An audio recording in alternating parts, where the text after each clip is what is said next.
tripping, but What's yeah. that? Oh, her hair. Pineapple is the little this part of the This ponytail, the short this pieces in your locks when they stick up like that. They call it a pineapple. I'm a Oh, okay. pineapple tripping. It's Now, one pretty. thing I'd say, yeah, your hair actually looks pretty nice. We don't. I don't know what I'm looking at, so it looked good to me.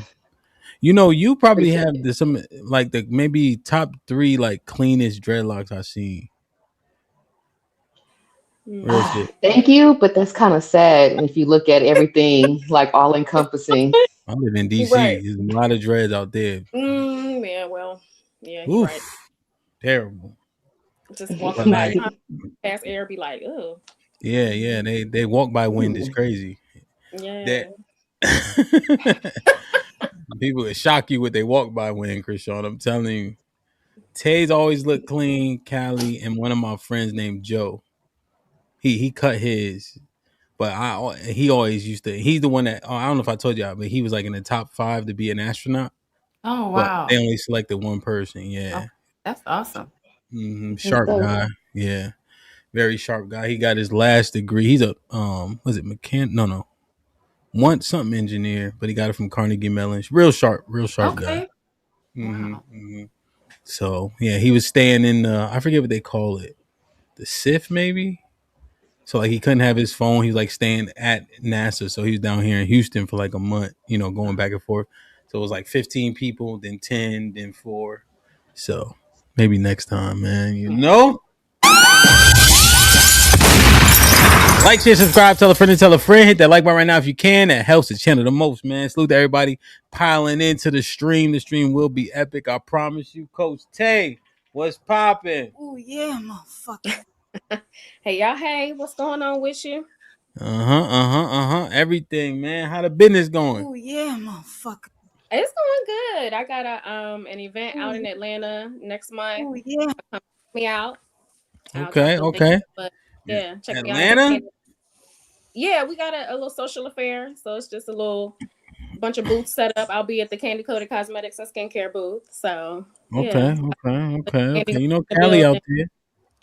Your, Yeah, I'm gonna say your service it got bad, like just like literally when you just start talking. mine. Yeah, like it's kind Oh of, man. is it me, Cali, or can you see it? Can y'all see It it, was Chris? it was a little choppy. It was a little choppy. Like it Can you was hear me like now? very clear. Now we can hear you. It's just a little bit of a hesitation. Maybe it'll clear itself up. Oh, I'm on Well, you my got some. So Cali out there. I know. You know Ashley. Sex with Ashley. Do you commune with her at all? yeah, she gonna be there. She gonna be on the Yeah. panel. Yeah. Yeah. Be Okay. dope. Yeah. Yeah. Yeah. Dr. G. So make sure you get them the info so they can pop out. Shad out there. Shit. There's a lot of family out there, matter of fact. You I know? got y'all. I'm gonna hook y'all up One with or the info. two. Y'all can check me out. That's All what's up, right. man. Pleasure Yeah, for plug. sure. Not fun. Indeed. Cal was good. Nothing much, chilling. Late night running around with the teenagers. Last minute stuff. Why you trying to put a sweet voice on? I mean, yeah, we get to talk when we in the car, so it was still kind of fun.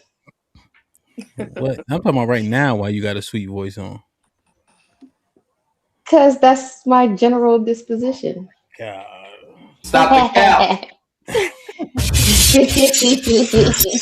It was cool though. Yeah, just late night running around with the teenage boys. That's what's up, man. Make sure they doing their push ups. So what's popping? Perfect. Shit like that. Shit like that. Shit like What's that. goody, you alright? Perfect. I'm here. You in the car like a Vice interview. I'm chilling, literally. That's what's up, man. Good to see you. Krishana was popping. Perfect. How are you? I'm very good. All is well. I'm excited to be here today with all of you and just to connect. Yeah. Indeed, man. Shit like that. Shit like that. Krishana found us. She been watching. Then she reached out to us via the email and the DM. I know Callie Yeah. had put a flag out if anybody wanted to join, and so she here on time and all that. Krishana, can you fill us in? Give us a little background. What's popping? Perfect. Yeah, for sure. So I'm an international independent recording artist, and basically my goal through my music is just to spread light and love and the message of Jesus Christ through my music, my life experiences, navigating relationships, friendships, hardships, and just spreading love and how God saved my life. Man, Perfect. Shit like that. Shit like that. So that's a little bit on me. Nah, that's a great intro, man. Salute to the Most High, man. People be hating on him, but he be doing his thing from time to time. Yeah. I mean, they get so focused on the flood and all that, man. Just focus on the good things, Yeah. Shout out to the rainbow. Hit the like button, hit the like button, hit the like button, man. A few other ladies be joining shortly. The women's POV every Tuesday, Most High willing. We are here.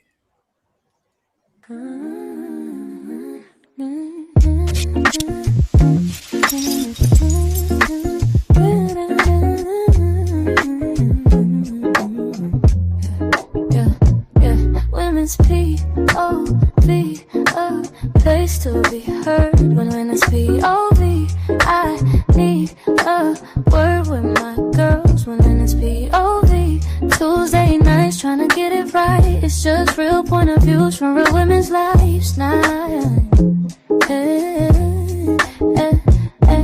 Women, ladies, put the kids to bed and pull up a seat. We don't judge, come up, just say what's up before you speak. Tuesday night, this night, this might be risky every week. So let your head down, pour the wine up and get ready for the tea. It's a different outlook, trying to find out what is missing. DJ HAMP gon' let you cook to edify and not to burn down the kitchen. Relationships, kids, new women, just so one, don't judge. Girl, we listening, don't judge. Yeah, girl, we listening, don't judge.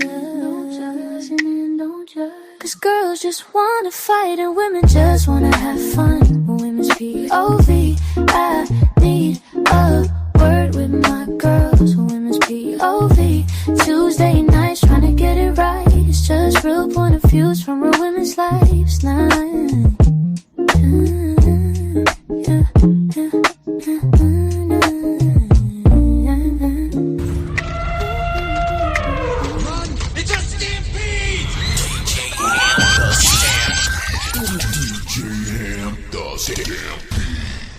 I like that shit, fo. Hey, man, make sure y'all get in touch with Fo if you need you a little tune, a little jingle and all that for whatever it is you are in the process of doing, man. Go, what's up? You late. Put him in the fucking bedroom. Get him out of here. Come on. I had to put the kitties to bed. My bad. My apologies. Greetings, blessings, everybody. Indeed. Yeah, my kids, I was telling Krishana and Tay that this Negro's still right here. So, Big Chuck, come here. Hey, man, you're not supposed to be up, man. Say hi. Hey, Hey, little one. Look at those dimples. Look. Full of energy. Oh, no. Damn, man. But all the girls went to bed. Yeah, he be staying up. He's like, Dad, can I watch football? I'm like, of course. But that's his cheat code, you know what I mean? Damn, man. 3. Ooh. Yeah, man. All right. Mm-hmm. He gonna get his first haircut, but I don't know when, man. Wow. Oh, really? Yeah, and I ain't gonna lie, I'm kind of hesitating too. I was supposed to do it on Monday, and I'm like, maybe Tuesday, then maybe Wednesday. He's gonna move around for real. Yeah, man. Damn, man. What up, Coco? How you feeling though? I'm good. Good, man. You to bed, yes. Indeed, man. Good to see you as always, man. So I actually prefaced what you had sent me in the back chat, and Saul said she wanted to speak on that too. Okay. I've been saying the acronym incorrectly, but nobody has given me the correct one. PCOCS. PCOS.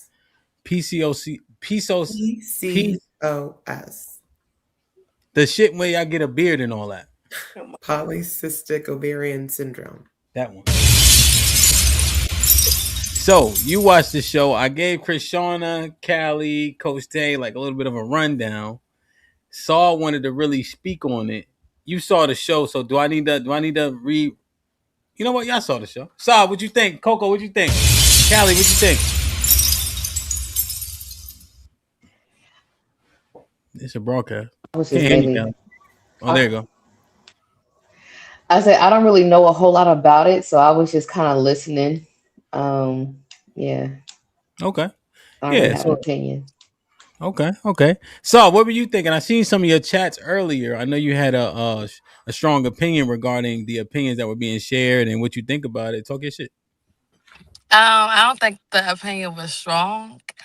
But I disagree because I feel like the focus was more so on the weight aspect and just making it like a blanket um factor. Like if you're fat, then this is the cause, when that was just one aspect. So it's different factors that come into account with PCOS, and it's just not the insulin resistance. So you could be small and still have those same effects. So yeah, it does like I feel like the weight does come into account, but it's more so a health issue as far as the what we're eating, what we're drinking. It's multiple levels. It's just y'all were just making it seem like it was the obese, and that was kind of crazy to me.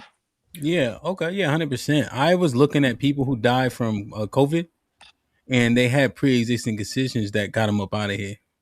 You know, and so that's the thing. Like when I see the women that are suffering from it, I haven't seen one from my very small anecdotal experience. Now that I know what it is and I can identify it, that wasn't overweight. So if you have a predisposition, but then you exacerbate it with the behaviors that you can control, my point was, do I have to tread lightly around it?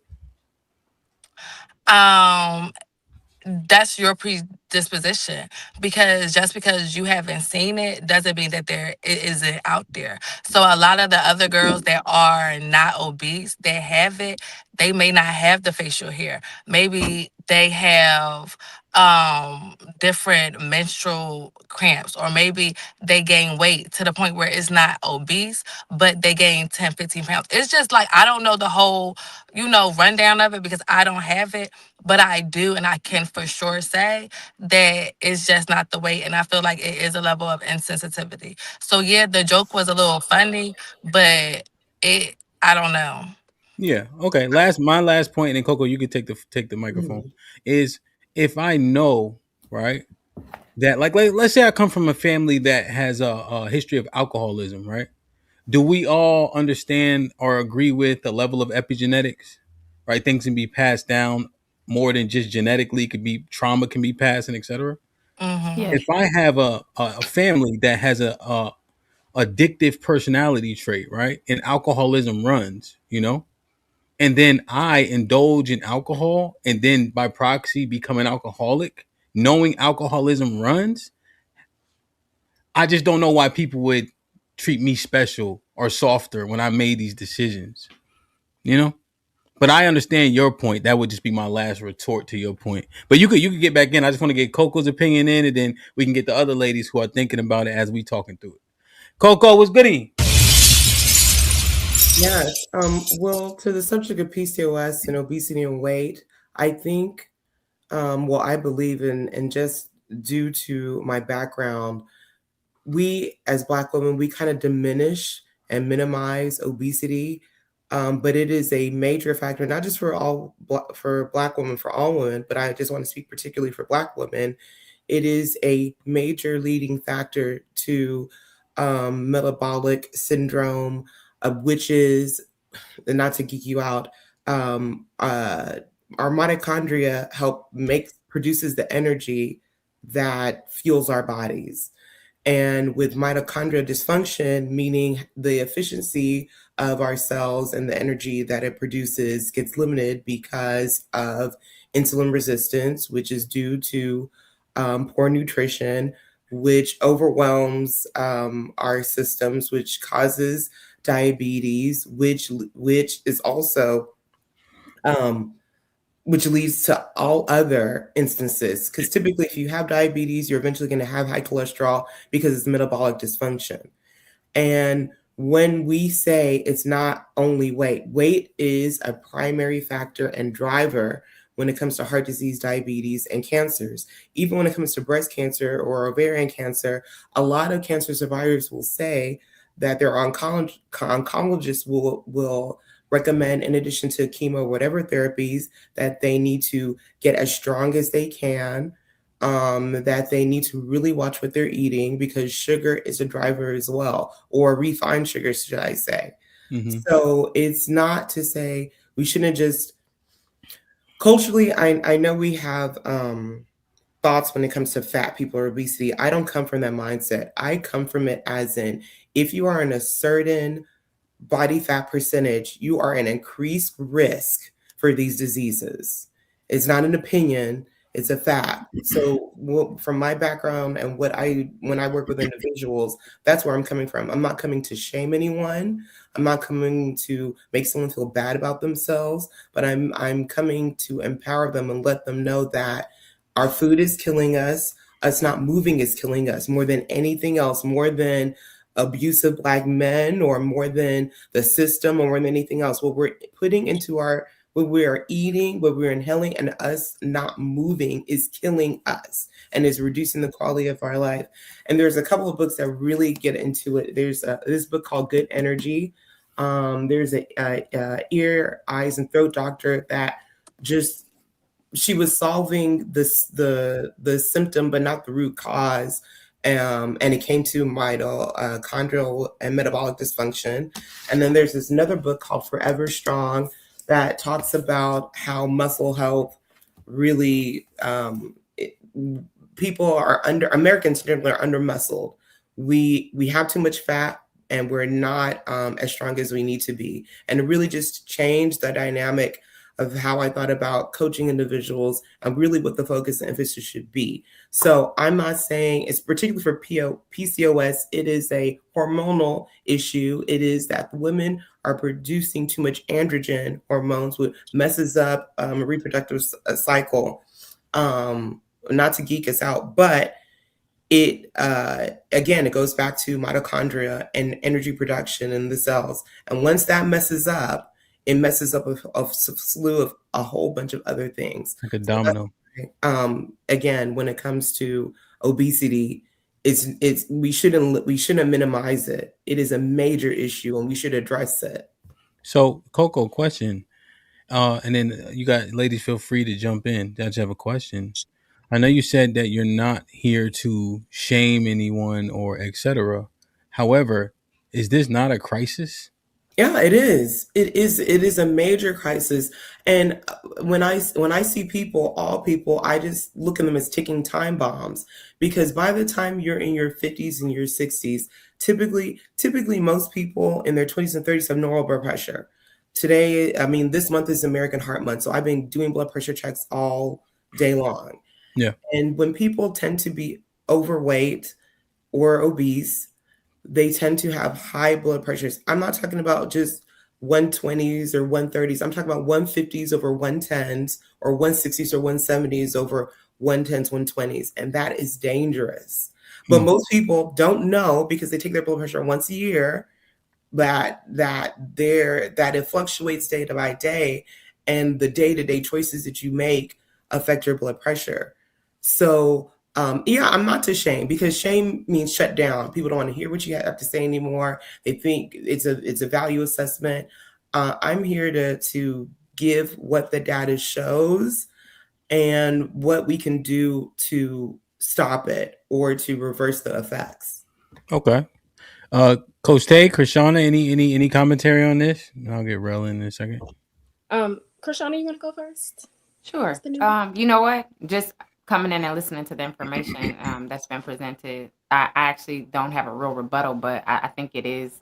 I think it's good information to have. I do believe that when you have a certain amount of weight on you and you have other health conditions, it's a contributing factor to something that could ultimately not be so good for you health-wise. So I'm not necessarily in disagreement with that. Yeah. I think that once a person realizes that they're in a place where they're unhealthy by any aspect, even when it has nothing to do with your weight, that you should probably be proactive in trying to find a solution to get better as soon as you can, because you only have one life to live. It's your young life. You only get one. So. Yeah. And again, and another, I know statistics, I don't know most people are aware, but 80% of Black women are overweight or obese. 80% of that are obese. That was going to be my. Yeah, go ahead. With that, I know that stands alone, right? Like I know that fact, but I guess I missed the correlation between the PCOS and that. Like, were we talking about how what percentage of the 80% were the PCOS people, or like how are we? I just because I missed the conversation, so I was just wondering what was the correlation to the PCOS and the overweight comment.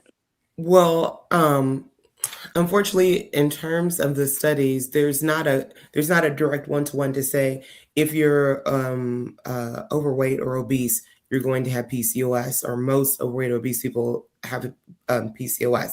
I need to look more into that. I'm not going to say it's one way or the other, but what I will say is that they do show that the when it comes to PCOS, it is a hormonal issue. And a lot of times if there's hormonal dysfunction, is because there are mitochondrial metabolic dysfunction, meaning that if the cells are not able to efficiently use that energy, then it breaks down other systems, because hormones are chemical messengers. So your endorphins, or excuse me, your adrenal glands or whatever glands that secrete, give the messages for the hormones to go within the bloodstream to do what they do. If they do not get that message, or that message is tinkered with because your mitochondria are not functioning as they should, that's what is one of the theories that they're looking at in terms of why for PCOS the androgens are overproduced. The androgens are overproduced because the mitochondria are not functioning efficiently. So if the mitochondria is not functioning efficiently, the adrenal glands, or whichever glands that get sent the message to regulate your hormones, are not functioning as properly as they should function. And part of that reason why mitochondrial dysfunction happens. Oh, sorry. But the short end of it is, if your energy is not being efficiently ran, if you have a bad engine, then it's going to cause a whole bunch of disruption in all of your systems, which includes your hormonal system, which is PCOS essentially. It's a hormonal imbalance, but now a lot of endocrinologists are looking at it as a mitochondria issue. Okay, I don't know if that. Let me. So, Tate, just on your question, Sherelle and I looked it up earlier. It gave us a pretty a more simple breakdown. There's a correlation between people who are overweight producing too much insulin, that the androgens try to react to that, and then therefore are producing an abundance of testosterone. A side effect of that for the PCOS, this is just what we read earlier. A side effect is that now, because of that, facial hair is growing, and they also having some hair loss, around male pattern baldness. Yeah, male pattern baldness, and then beards and mustaches and etc. And so Sherelle and I were talking about it earlier, and we just like, why we got to tiptoe around somebody who helped themselves get this way?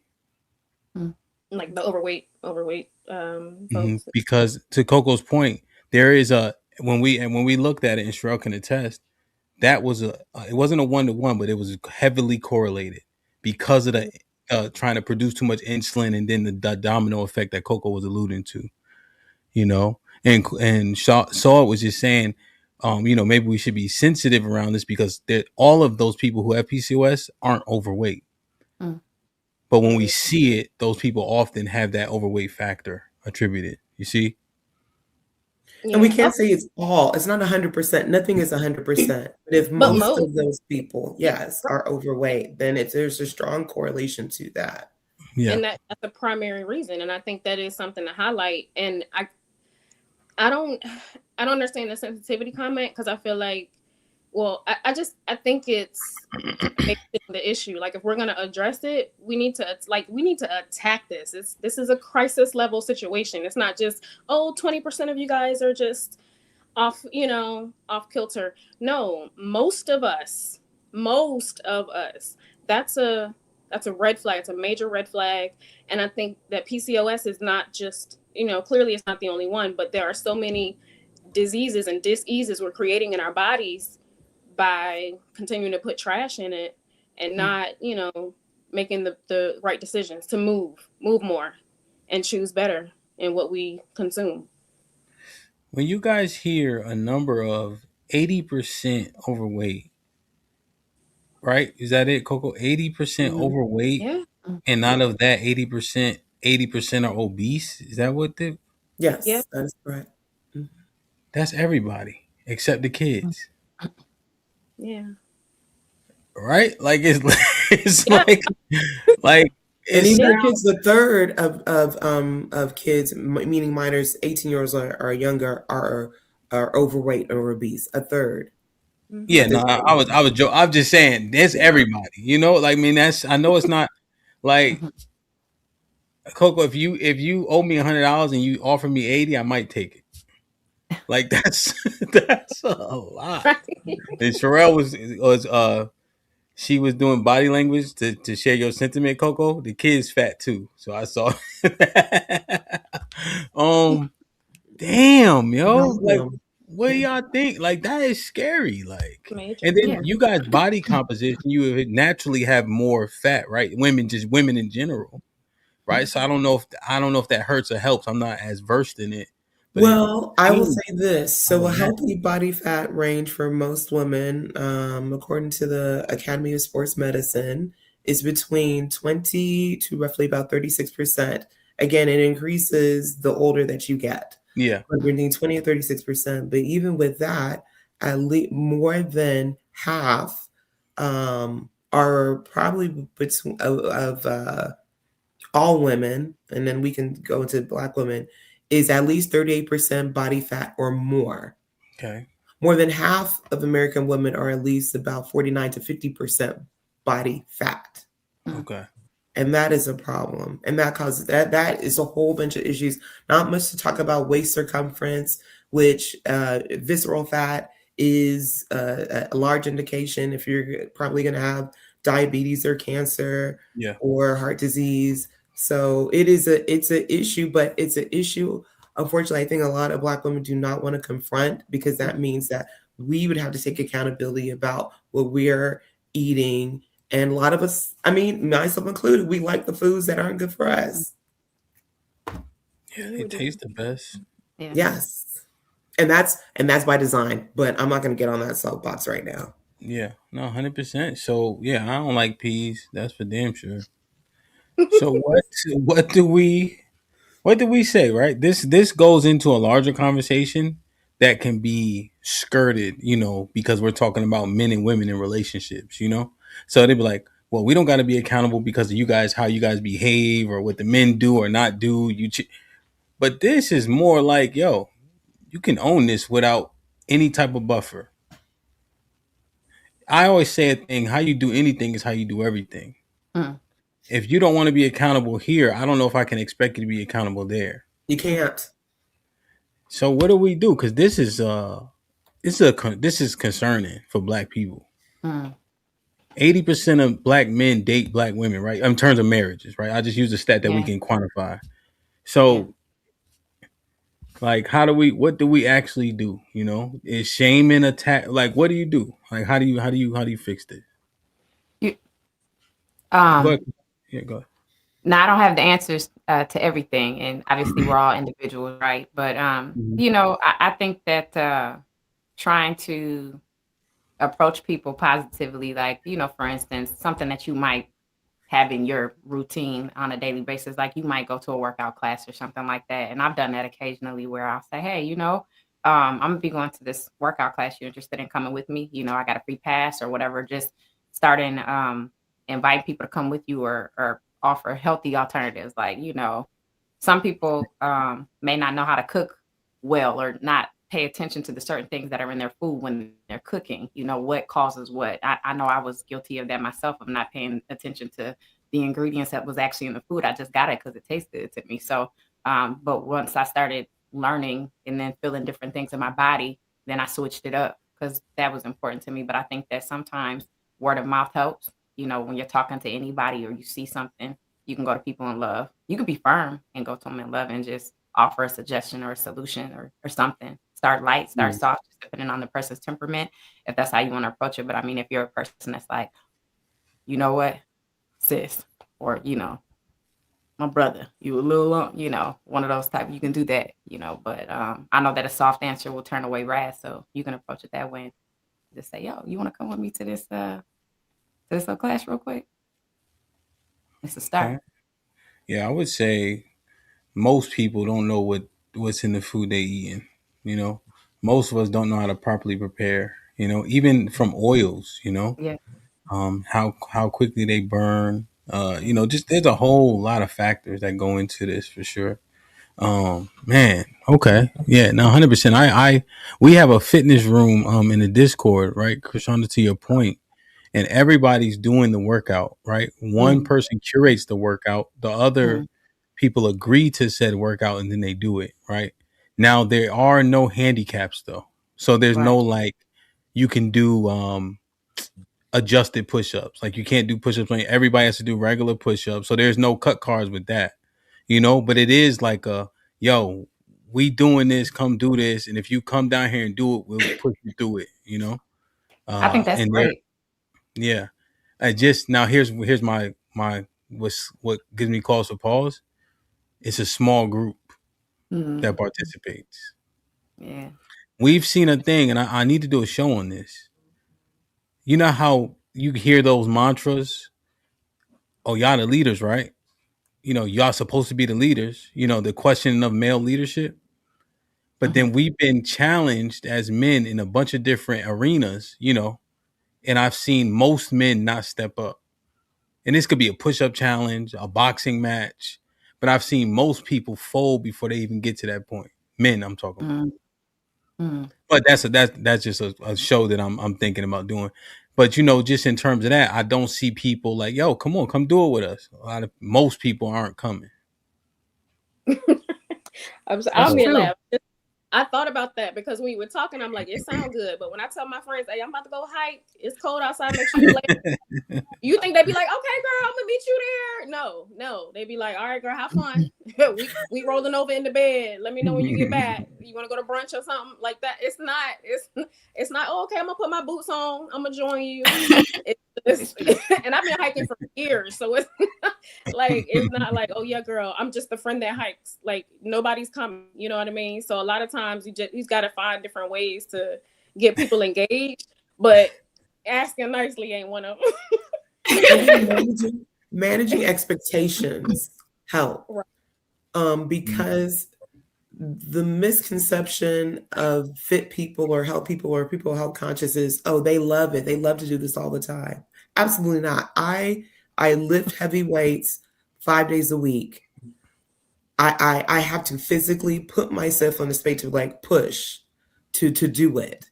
And I think people are like, oh, you just no. I like to eat. I love to, if I could just eat all day, that's what I'd be doing. I'd be eating all day.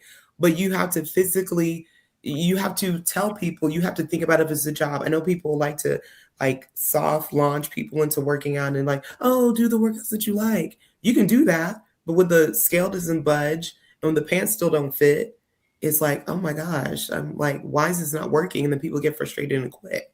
It's not Mm, working because you have to do more than that.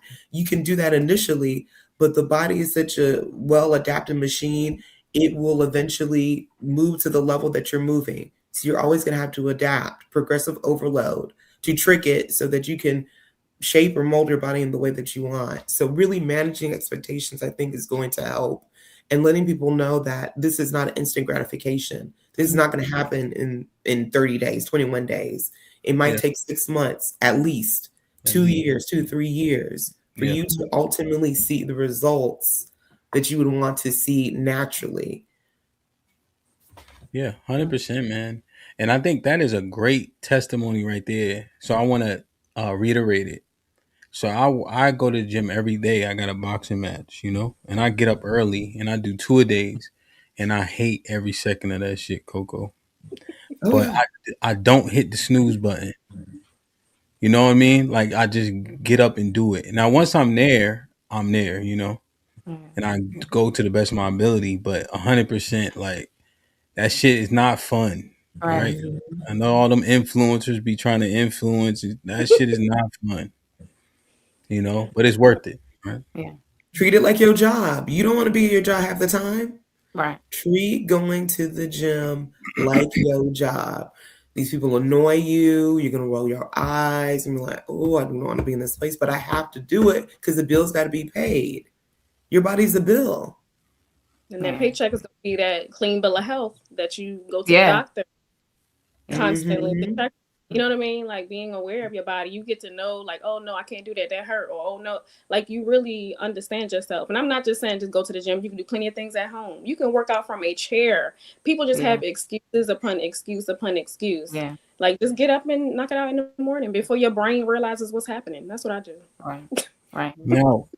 Now what do we do, right? Krishana, Callie, Relly, Starts with Loco. your mindset.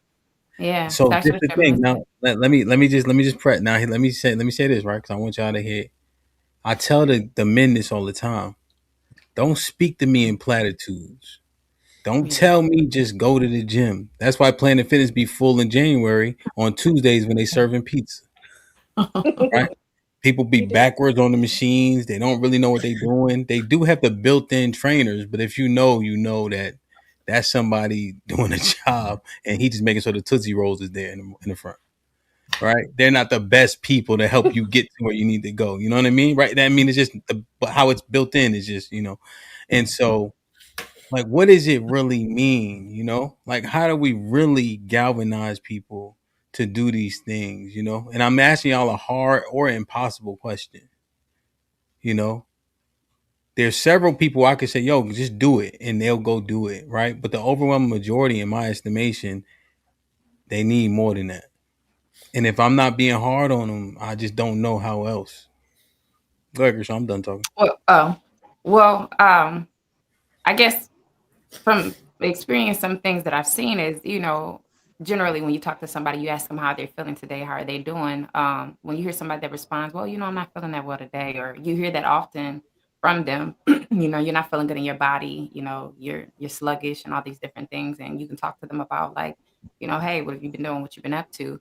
And then you can use that as a tool, to point out, so why don't you try, you know, possibly doing this? I think that, you probably have to get to a point, and it shouldn't be this way, but you probably have to get to a point where you are fed up, and it's about how bad do you want it to make you really want to change. I know for me, um, I had a problem drinking water. I did. My friends would be like, "Hey, we're gonna go on this 50-day water challenge," and they'll, put in a group message, and I'm like, "Oh, all right, well, y'all have fun with that," because I already knew that I probably wasn't gonna do it.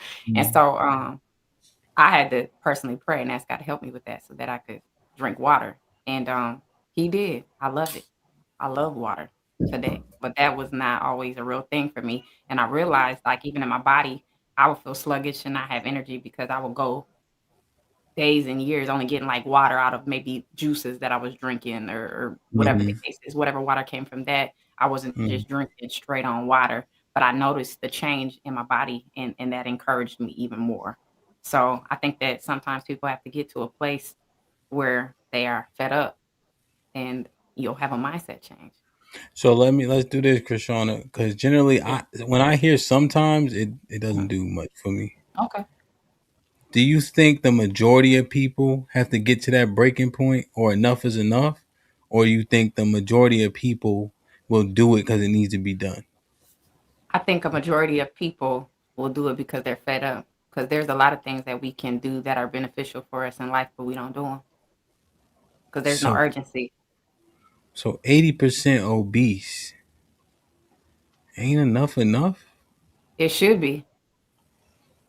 But It should be. unfortunately, most people, like my line sister, she works at MD Anderson. She's a registered dietitian. She's the clinical program manager over people who either have diabetes and cancer or just diabetes. And there will be people who have lost toes, lost fingers, but they still don't want to eat beans. They feel like, look, I'm gonna die anyway. I'm just gonna enjoy my life and eat whatever I want to eat. There's a lot of individuals, and unfortunately, I mean, when you get to a certain point, you're kind of set in your ways. So what does help? Um, Starting as young as possible, because how it's not necessarily your genetics, but how the environment that you grew up in, the food culture that you grew up in. If you grew up with someone saying that you got to finish your plate, it's a hard thing to mentally move away from that unless you really cognitively are self-aware and do that. Um, and I'll get to solutions, but 90% of Americans do not eat the daily recommended servings for vegetables. 90%. 80% of Americans do not eat the daily recommended fruit servings, which is, and then for vegetables is about 2.5 cups a day. For vegetables is about 1 to 2 cups per day of vegetables. That's recommended if you're basing off a 2,000 calorie diet. So I a lot has to do with the food culture that we're in. A lot has to do with big food. It's almost like big pharma and big drugs. They're all kind of they're all fingers on the same hand. Has done a great job of the chips, the snack packs, the cookies, all of that. People just go to that first before they go to Whole Foods. The solution would be, do you believe that in the body that you're in, you will still be here at 70 or 80 years old? If you do, what is the quality of life? Because I meet with people every day, their bones hurt, they have hip surgery, they need to have ankle surgery, shoulder, all these different things are breaking down in them. And it gets to a point that, I mean, I'm on site, I can help, but the culture has to change, and we have to hold each other accountable and say, you know what, this is what a serving of fruit is. This is what a serving of nuts is. And like, we had meal prep strategies seminar last week at one of the sites that I work at, and people just notch on like a big container of nuts. That's 1,300 calories right there. People are not aware of, if they eat healthy, it's supposed to be in certain amounts. Gluttony. So bringing awareness will really help. Okay. Yeah, gluttony is an issue for sure, right? Yeah. So yeah, you can eat too much of anything, right? And then it loses the benefits that you're chasing. What you think, bro? You haven't said anything. What you think, man? Hey, how you doing? What's goody?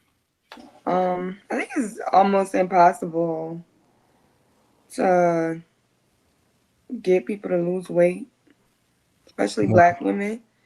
It's just because we just have like a very mentality of, we don't care what people think of us while caring what people think of us, right?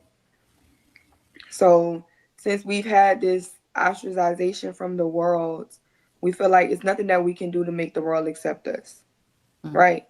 And then it starts to become at a detriment to ourselves and how we present ourselves, right? Like, we'll turn against the whole world. If anybody says we're big or what, you don't have to like me. I'll find somebody who accepts me. And it's typically the people that accept you are people that's doing the same thing you're doing, right? So we're consistently living in the echo chambers. So when it comes to that, I think what works for them is like motivational videos. If you have overweight people, you send them those videos of people who did get up finally, telling their story about how I got up and I changed my life. You just ask them to go on walks or go to the gym and actually teach them what they're supposed to do in the gym, right? Get with people, because there's people who tell you like, you're eating a bad diet and you think you can just go run on a treadmill, you're gonna burn yourself out, you're gonna be at Popeyes by the end of the night, because they understand how it works, right? So you have to kind of encourage them to get with a professional. I don't think the being mean to people thing works. Not with Black women. If you're mean to Black women, they'll attack you or they'll remove themselves from you. But it's not like you can be mean to Black women and think that it's gonna go anywhere positive from there. That's Man. not they don't believe in Black women don't necessarily believe in shame. Damn, man, but that's it feels, and I'm saying feels like a cop out, man. Like you like seem like we proud of everything degenerate and don't want to be held to account or shamed by anything that we do, say, how we act, conduct ourselves. Like that just I don't think that's a good disposition. Like, can I follow that up with who cares what she want? She need it.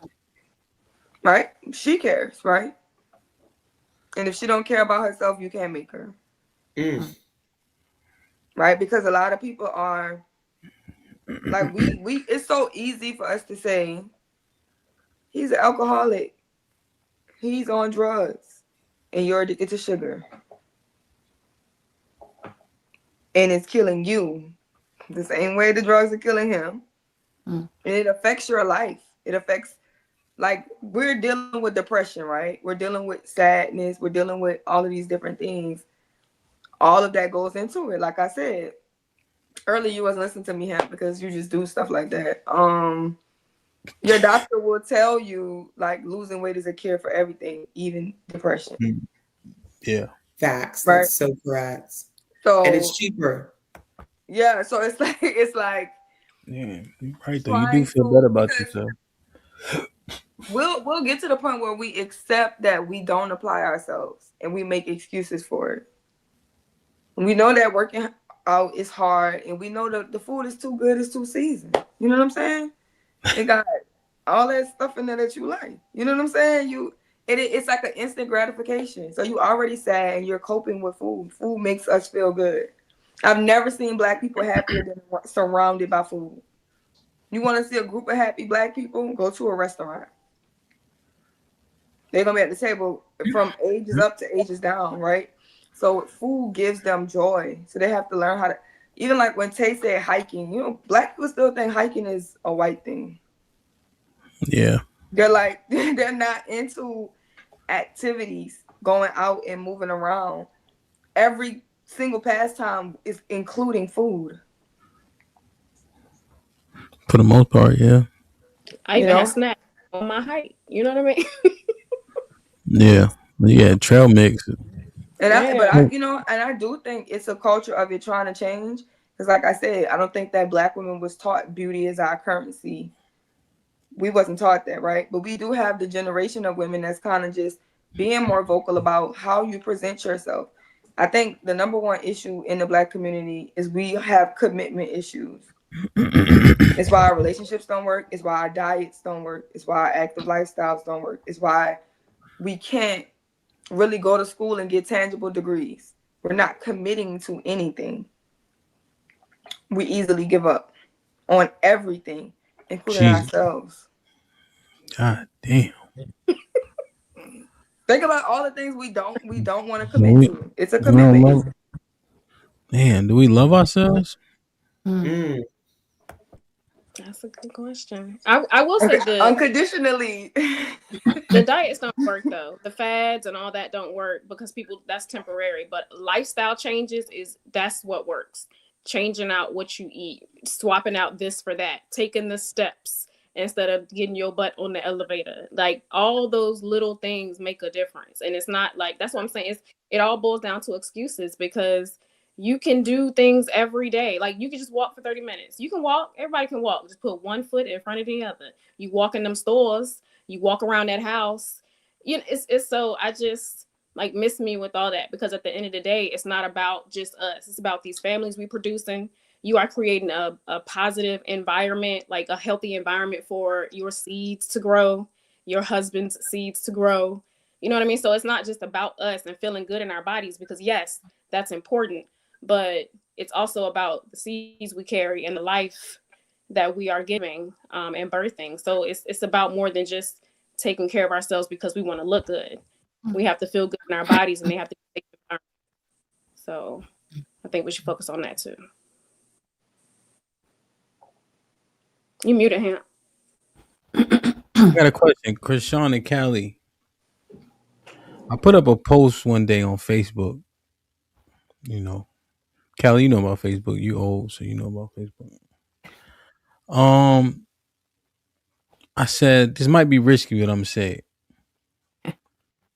When you get a tummy tuck, we could tell. He's like, it ain't for you all the time. It's for the. I'm like, yeah, I said what I said. I ain't trying to argue with y'all. Argue with your mama. I said some country shit like that, just to get the people going. So it's like the y'all like, and I'm saying y'all, right? Because y'all represent all the women in the whole wide world right now. That's how it just works. Yeah, I think we don't be known. Like the arms still tell the story, and then a belly button size of a silver dollar ain't natural. But it's like all these enhancements and stuff. I'm just like, yo, that's not it. Like, So you think they want to hide that they have a tummy tuck? I think so, because they try to cuss me out on the post. So that's how I'll be knowing. Really, I'm just saying that response they had to it. Every time somebody get a tummy tuck, it's crop tops to the day they die. Nah, I'm just saying though. It looked like you everybody I know with a tummy tuck, crop tops in the winter time. You can hide it. You can hide an eighth in there though. That shit. So what y'all, Callie, Krishana, what y'all think? Like so what I'm basically articulating, right? It's just like these cheats, all these surgeries and all that stuff. That don't look like I love myself. I just don't see it like that. A lot of times, if you lose massive weight, Sherelle, when your name changes to Krishana or Callie, I'll let you know. My name, Callie, let me borrow her name from time to time. She do. We've been doing it for a long time. But from what I understand, when you get that, you still have to have the lifestyle change as well.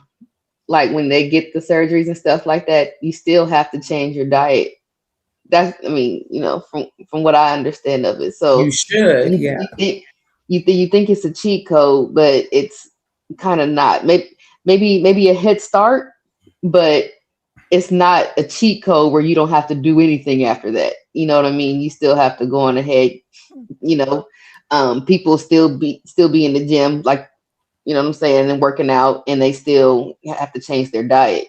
Even when they were doing the what you call it, the band thing, where they put the band on your stomach or something like that to like shrink your stomach. Or a lap band. Or the lap band. You still have to change. You still have to switch up your diet and stuff like that. Internal band. Yeah. Oh, okay. Mm-hmm. I know my aunt. The cuts. I know my aunt. She had this was like decades ago, before the lap band thing. They had put like 2 like braces on her teeth or whatever to keep her jaw shut, so she'll only consume liquids. You couldn't really consume like food and everything like that. What year was that? 1930? No, this was like, when did she have that? I want to say that was like late 90s, early 2000s, something like that. Even with that, she still had to go on ahead and change her diet. It was a boost because she was so much overweight. It was a boost, but she still had to, even after they took the braces off her teeth, you still had to change her diet after that. You know what I mean? You know what's so crazy about the 90s? The 90s, you could say and do all types of shit. You could say all the words. Remember I told y'all that commercial? It's gay to smoke. Like, yo, the 90s was great. Well, we say, but it was normal for us. Like, it was like regular shit. Like, you say anything in the 90s. So that just popped in my head with that, man. She had shock therapy and her jaw wires, so she could. Yeah, she had her jaw wires shut. But even still, after they took that off and everything, she still had to change her diet.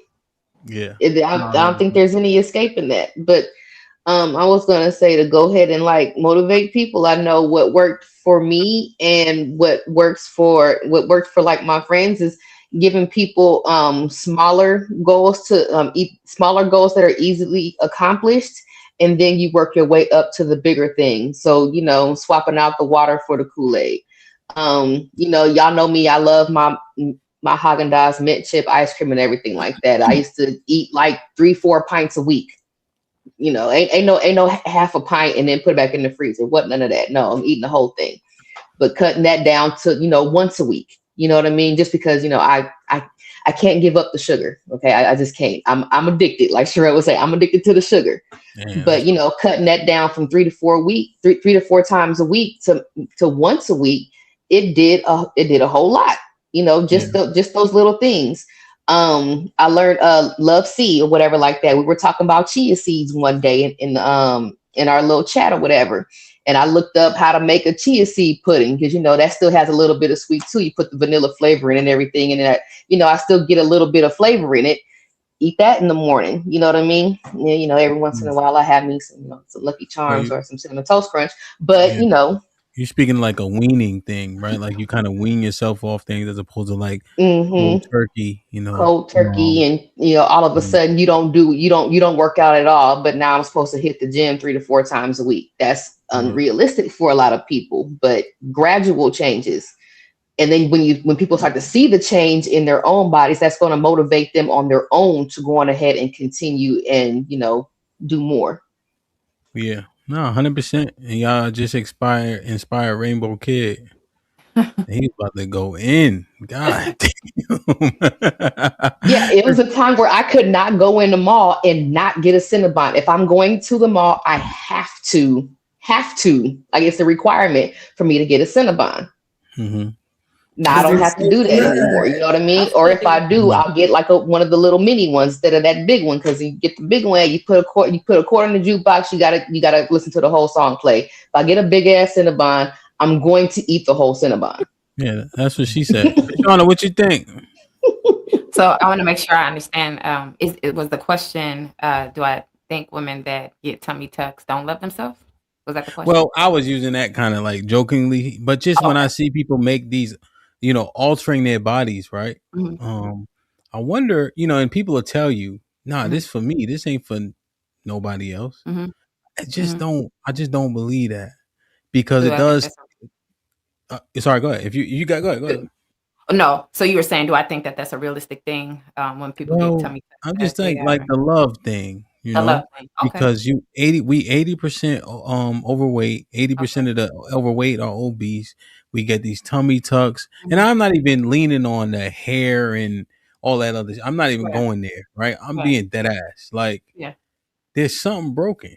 Yeah, like it just I don't know, but I don't want to project my thought. I'm trying to get yours. So. Okay. So what I think about body alterations in general, I'm not necessarily for what I think of people that do get them done, because some people get them done for health reasons, but we're not talking about that. So say if a person wanted to get a tummy tuck, since that was brought up, I would think that if everything else was out of whack and they wanted to get a tummy tuck, a couple things would stand out to me about that individual. I would see that they number one, possibly are not disciplined enough to do the work. They may not want to do the work that it takes to get the flat tummy that they're seeking with the surgery. Two, they may not be content with their appearance, and they have certain insecurities that will cause them to do that to themselves. Additionally, I think that they didn't take into consideration that one day they're going to get old, and your body is going to tell with the surgery that you did get that you may not have had to get. It's going to tell on you. So that could cause issues for you later on. So let me just simplify it. It's a possibility they didn't want to do the work or weren't disciplined enough to do the work. There's a level of insecurity there to make them want to get the tummy tuck or whatever alteration if it wasn't medically necessary. And three, they didn't count up the cost of what it's probably going to probably affect them later on in life as they residuals. Age. Yeah. A lot of things we often do in the moment. Yeah. My wife. So we have 2 sets of twins, and the second set, they both they were like both 7 pounds, right? And it's 2 sets of twins. So now she's in pretty good shape, Unicorn. What's that thing? The fake horse? Unicorn. A unicorn. 2 sets of twins? Oh yeah, all praise to the Most High, man. That was one of them. The boy you saw, yeah, he's the last person to come out. So, yeah, he had a rough go of it, but he alright though. You seen him. So now, so my wife in pretty good shape, like just but there's just the excess skin just from one thing though, right? That differs, and I wonder, is this maybe this is a reach or a rabbit hole, But that's my oatmeal cream pie. You see, how your stomach be looking, right? Right. So I don't know if she's as conscious about it. Now I do see her like her workout stuff. Like she'll pull up, how it is. You pull your pants up a little bit, or so I know that she's conscious of it. But because it's my oatmeal cream pie, I don't know if it bothers her as much. You see what I'm trying to like articulate it, like. So now if you out in the earth, kind of like as a single person with a kid, and you got it, like, I wonder what your subconscious is saying. You see? Yeah. I don't know, man. I'm bugging. I could be bugging. Like I just thinking about it, No, you know what? If you are in a relationship, if you're married, something solid, most women won't they won't, like, as long as it's not causing health issues for them, you got a little pudge or something, and your husband or your man is comfortable with that, you're not going to be like, oh, I need to hurry up and get this together. And there's nothing wrong with that, especially if there's nothing, health wise that's causing the issue. But maybe somebody that might be looking to be in a relationship, there might be a little sense of urgency, a little bit more insecurity toward, like, I got this little flab, I see all these girls or these women they're able to do this, but I got to do all these things in order to get somebody to notice me. I'm at the run of that. So I think a woman that is already settled with a good partner, they're less likely to be trying to run to get the knife. Yeah, they're less likely. You said the P word. Yeah. Oh, did I say the P word? What was the P word, y'all? Partner. Oh, I'm sorry. You know what? Yeah, I learned that was a trigger word. I meant spouse, husband, man. I did say that. I heard shit like that. Perfect. Indeed. You learn it. Good. I told the brother, she called your partner, get up out of there, man. Let me read these. Son Kid. Good to see you. Keeps it 100 with the $5. We did it to ourselves because we were taught to eat everything on our plates. Oh, Coco said that too. I was talking to an etiquette coach for women. She said that it is not demure for women to clear their plates. It was interesting. T. Lee, salute my brother. Perfect. Appreciate you, kid. Good to see you.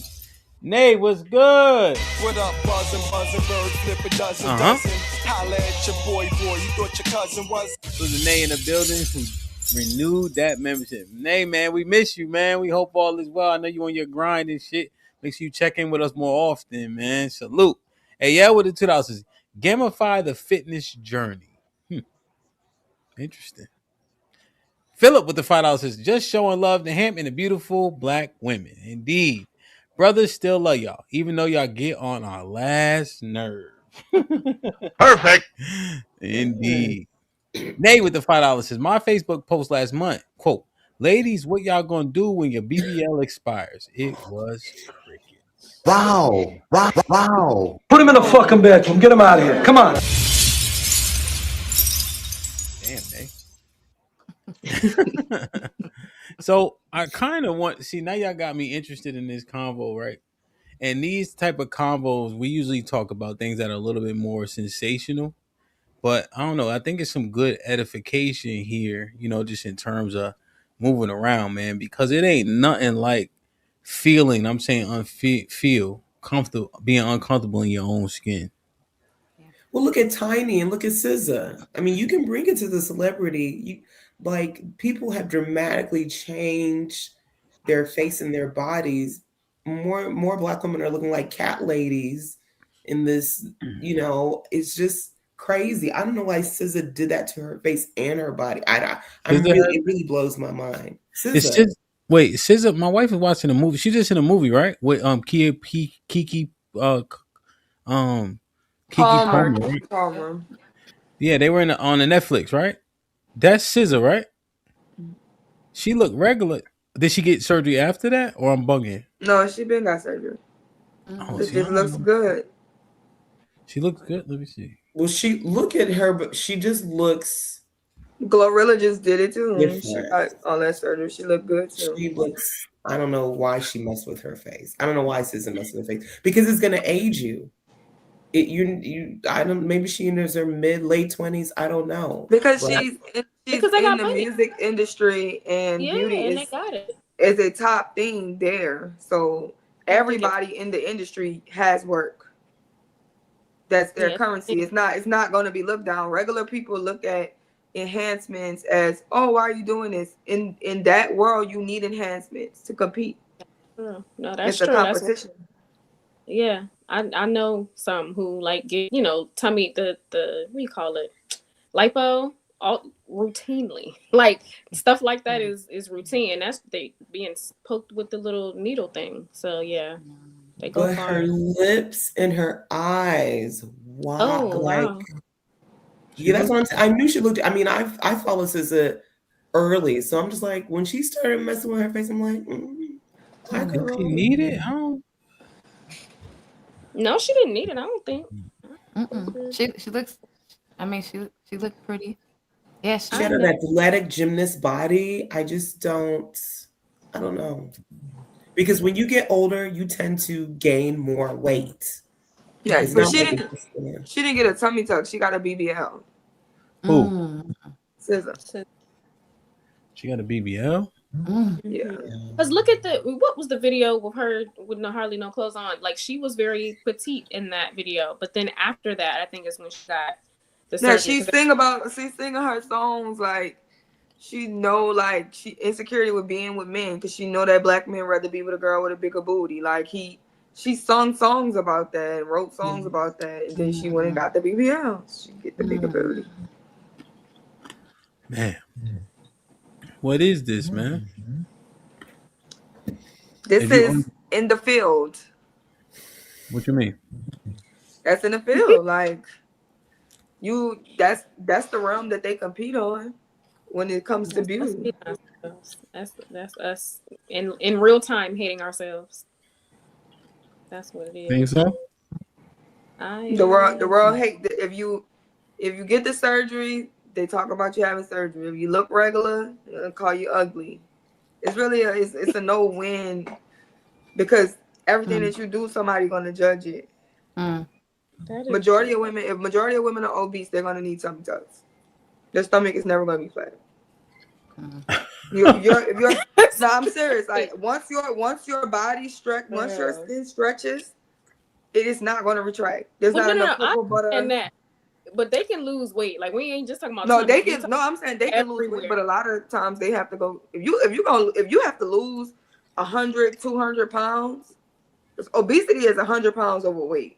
You got to lose 100, 200 pounds. You're gonna have to get skin removal surgery. Yeah, that's a full body like meltdown you need. Yeah, I've seen women have to do the arms because they can't do it all at the one time. So they've done the back. They put a big slice down their back to cut their back. The tummy tuck from hip to hip. The arms, the thigh. It's a lot that comes with So how do we get here? Is it a societal standard that is driving them to do this, or is it a lack of standards for themselves that put them in this situation? I think everybody want a flat stomach. I don't think anybody. I think every woman, if she could snap her fingers and have a flat stomach, she would have a flat stomach.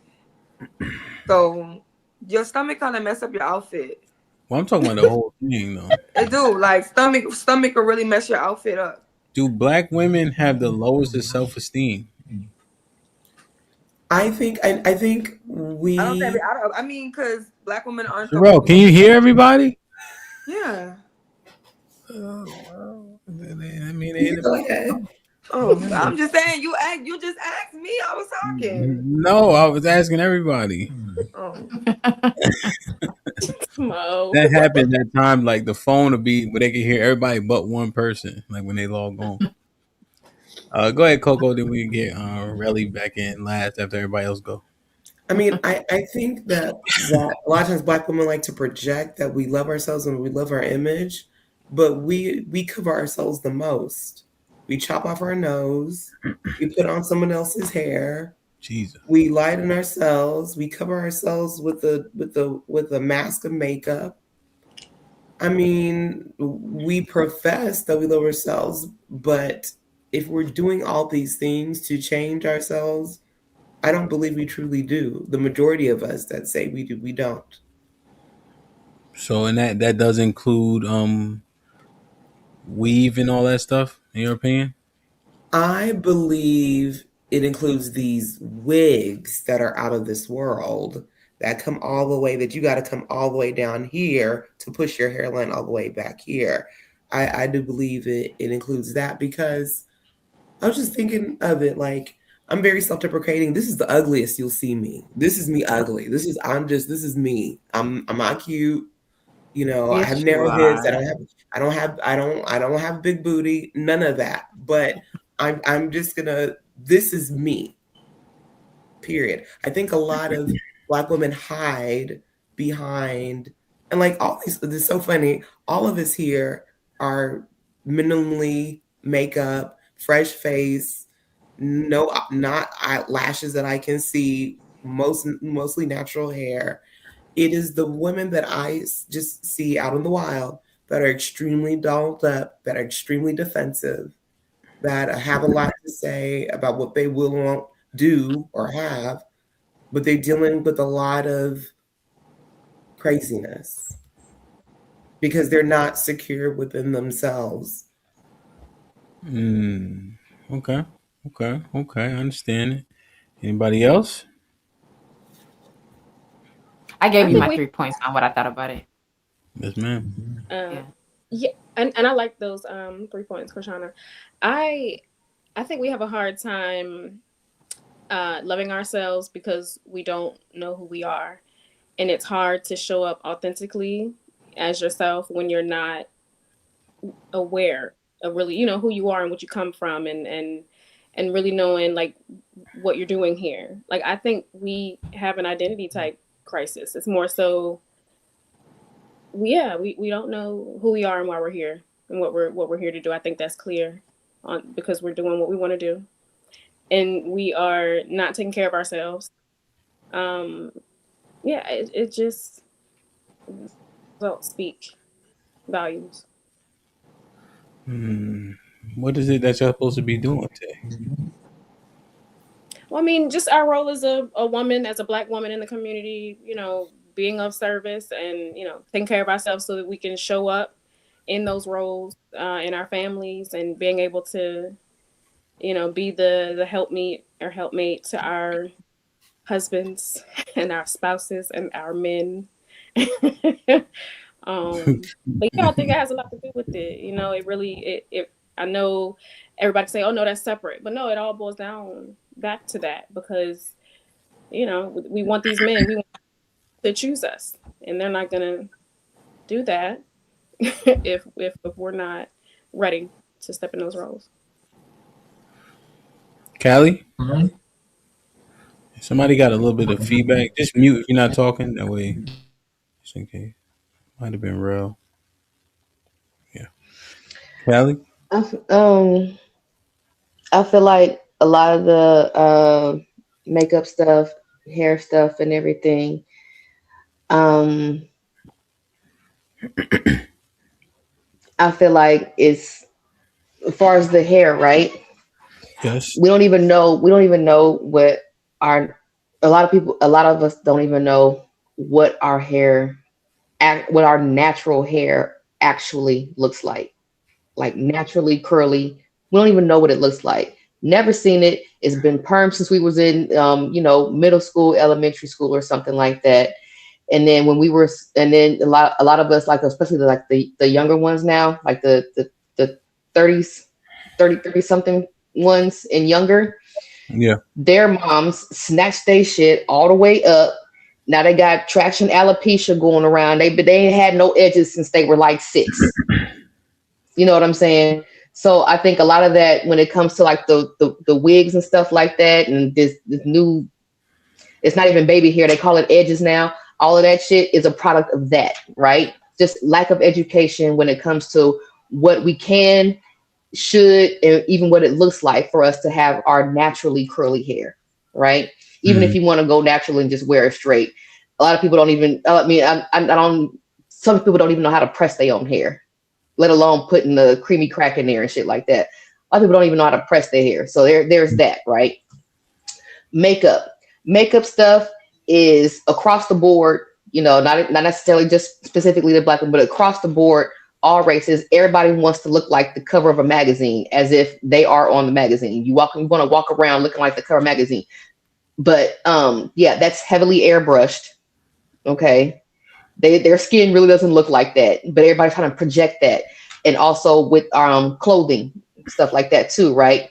You're trying to mimic something that you see on a magazine or on TV. These are performers. They have on heavy makeup because they have lights in their face. And if you have the lights in your face like that and you don't have on the heavy makeup, it washes you completely out. I just learned that from, dancing on stage and stuff like that. So that's why they're wearing heavy makeup, but they're trying to emulate that shit. And now you walking around looking like a freaking mannequin at the end of the day. And that's not even naturally who you are. And then they make it easier when they have the filters and all that kind of stuff like that on the cameras and all that kind of shit. You know what I mean? Change the color of your eye. You can put lashes on. You don't have to actually put the lashes on, but you put lashes on the filter, and now you just look like somebody else. And people don't even know, or I won't say no, but know for lack of a better word, right? People don't even know what they look like on an everyday without all the extra stuff because they're so busy looking at themselves on this phone. Or in these pictures and things like that. So I think that I think part of it is like a self-esteem issue, because how you look in the mirror is not what you see on an everyday doing this shit here. You know what I mean? You have to put all this shit on your face to make yourself look like how you want to look, and rather than just going out and being able to look like how you actually are. That's not satisfying enough. Where would you, when you said self-esteem is a part of it, is the largest part? What percentage is it?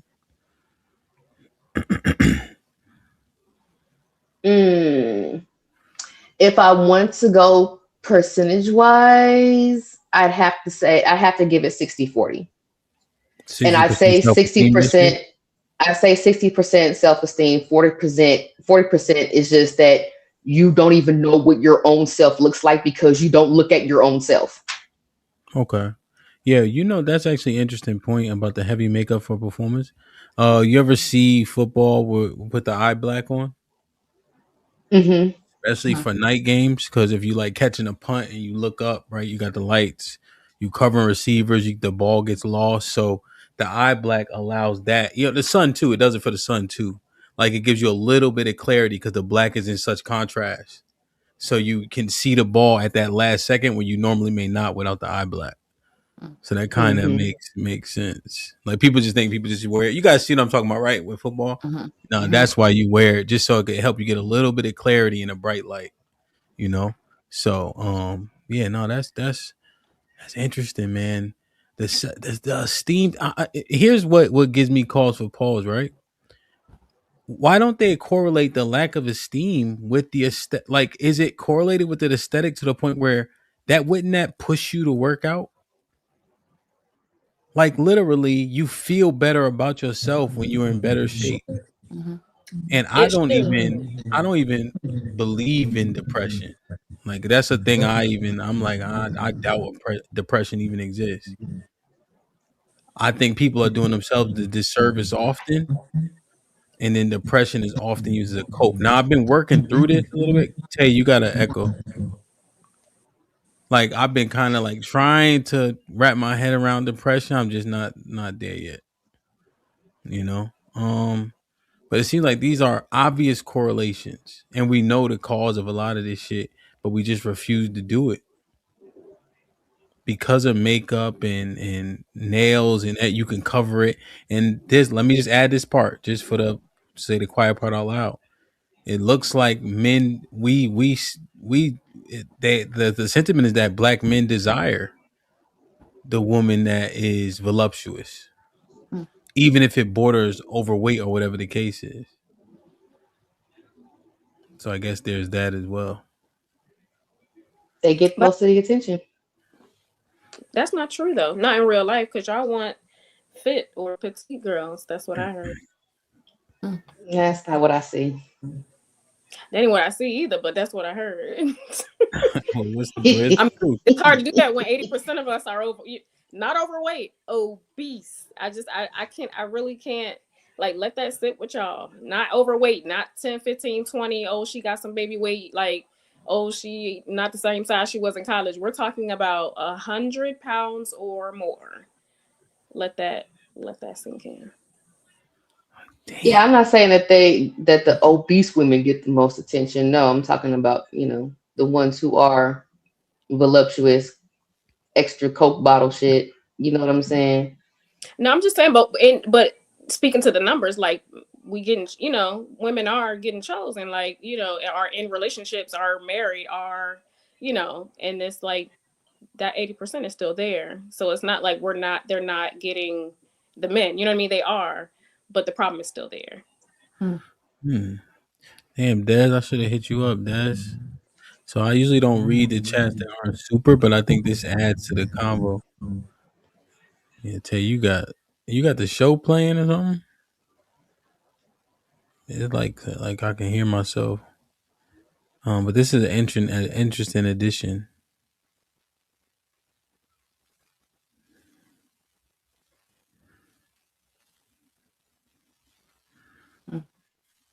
Where the women are pushing other women. They want expeditious results. That's interesting. Yeah, that's true. We don't want to, because it don't feel good. Nobody wants to do the work. Like, it's not fun getting up. Nobody wants to run all these miles and all. Like, it's not fun lifting all that heavy weight and hurting and being sore. But it must be done. So I don't know. This shit shaky. I'm very. Tell you, this shit it got worse. Oh, shit. Well, can I disagree now? Damn. Yeah. Okay, yeah. I think that makeup and hair and all of that is girl shit. It's gonna always be girl shit. We grow up playing with dolls. We grow up playing with mannequins. The beauty industry is a billion-dollar business. We have Black women who have businesses made off makeup, wigs, different things like this. They're feeding their families. They're making six figures off of different things like that. Women are always going to do this. Black women by far are not the women who get the most cosmetic surgery. It is common for white girls to get nose jobs and boob jobs as gifts at 18, 21. Enhancements of beauty just over time in different cultures. Even when you go to Africa, there's different weird things that they do to each other to up their status in beauty. Everywhere you go, it's a thing. Now, the trends is the trends. And we have to look at the influencers. So when Callie is saying you're looking at the performers or the musicians and things, yeah, they are the influencers. There are people who are millionaires because they influence other people. And who are our influencers? What do they look like? If you go to a coach, a relationship coach, a femininity coach, those women will tell you makeup, heels, do not look regular ever. I'm homely. If you go and talk to Ashley Dawson, she's gonna tell you that homely look, that around the way girl look, that regular dress down look, that's not deemed sexy. That's not how women should be. Like, they think that we've let go. So I think even the push is definitely for us to lose weight, but the push is for, why are you a woman? You don't know how to wear heels. Why don't you have makeup on? Why don't you smell good? Why aren't you switching? Women used to have a walk, a sachet. It's like Black women, our femininity has been pulled from us, and that attributes to the overweightness as well. Right? So I think the weight is one issue. surgery is for girls that's trying to keep up in a certain thing. Rich men have no problem dealing with women who have surgery. Right? Those are the women who can afford surgery. Ain't cheap. Okay? And a lot of times the ones we talking about are the girls who are trying to do it the cheap way, right? But I don't think that that's the average girl. A lot of those girls make money in the sex industry. They're selling sex one way or another, right? And it doesn't necessarily mean I'm a prostitute. Some of them are strippers. Some of them are cam girls. Some of them have OnlyFans. Those girls are making money off those bodies. Those bodies are investments, right? So, but the average girl, if she gets a BBL or a tummy tuck, it's usually because she's lost weight and it's parts of her body that she's destroyed that she can't fix, and now she wants to fix it. So I think that's just a more human aspect of it. And I think a lot of times when we're not in a position, it's easy for us to say something and nobody wants to be critiqued from people who don't understand them. And when we lack sympathy or empathy for people, and then we want to speak on their situation, they're easily dismissing it. So I definitely think we're gonna have to get the weight down. When it comes to makeup, hair, that is $1 billion industry. When you see the women who represent the world on a stage, because that is a sport. Being a beautiful woman is a sport. You can get a Miss America pageant, a Miss Universe pageant. Those women go into the world and say, hey, I'm the most beautiful woman in America. And they represent and get trophies for this. Have you ever seen one up there natural?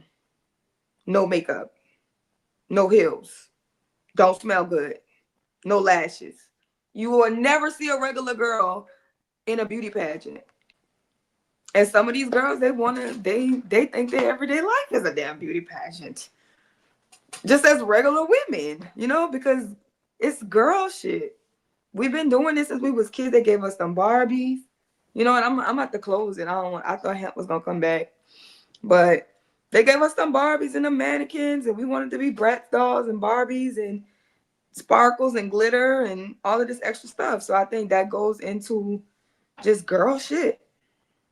But I also think it's consumerism as well. I think that we, especially in the West, have been fed that you need this. It's like, some people are addicted to sugar. Some people are addicted to buying things and putting things on so that they can feel better, but it's a temporary feeling. Because even with surgery, like I think sometimes we're short-sighted in some of this, especially when it comes to surgery, because like I believe Kylie said, you can't just have the surgery and then that's it.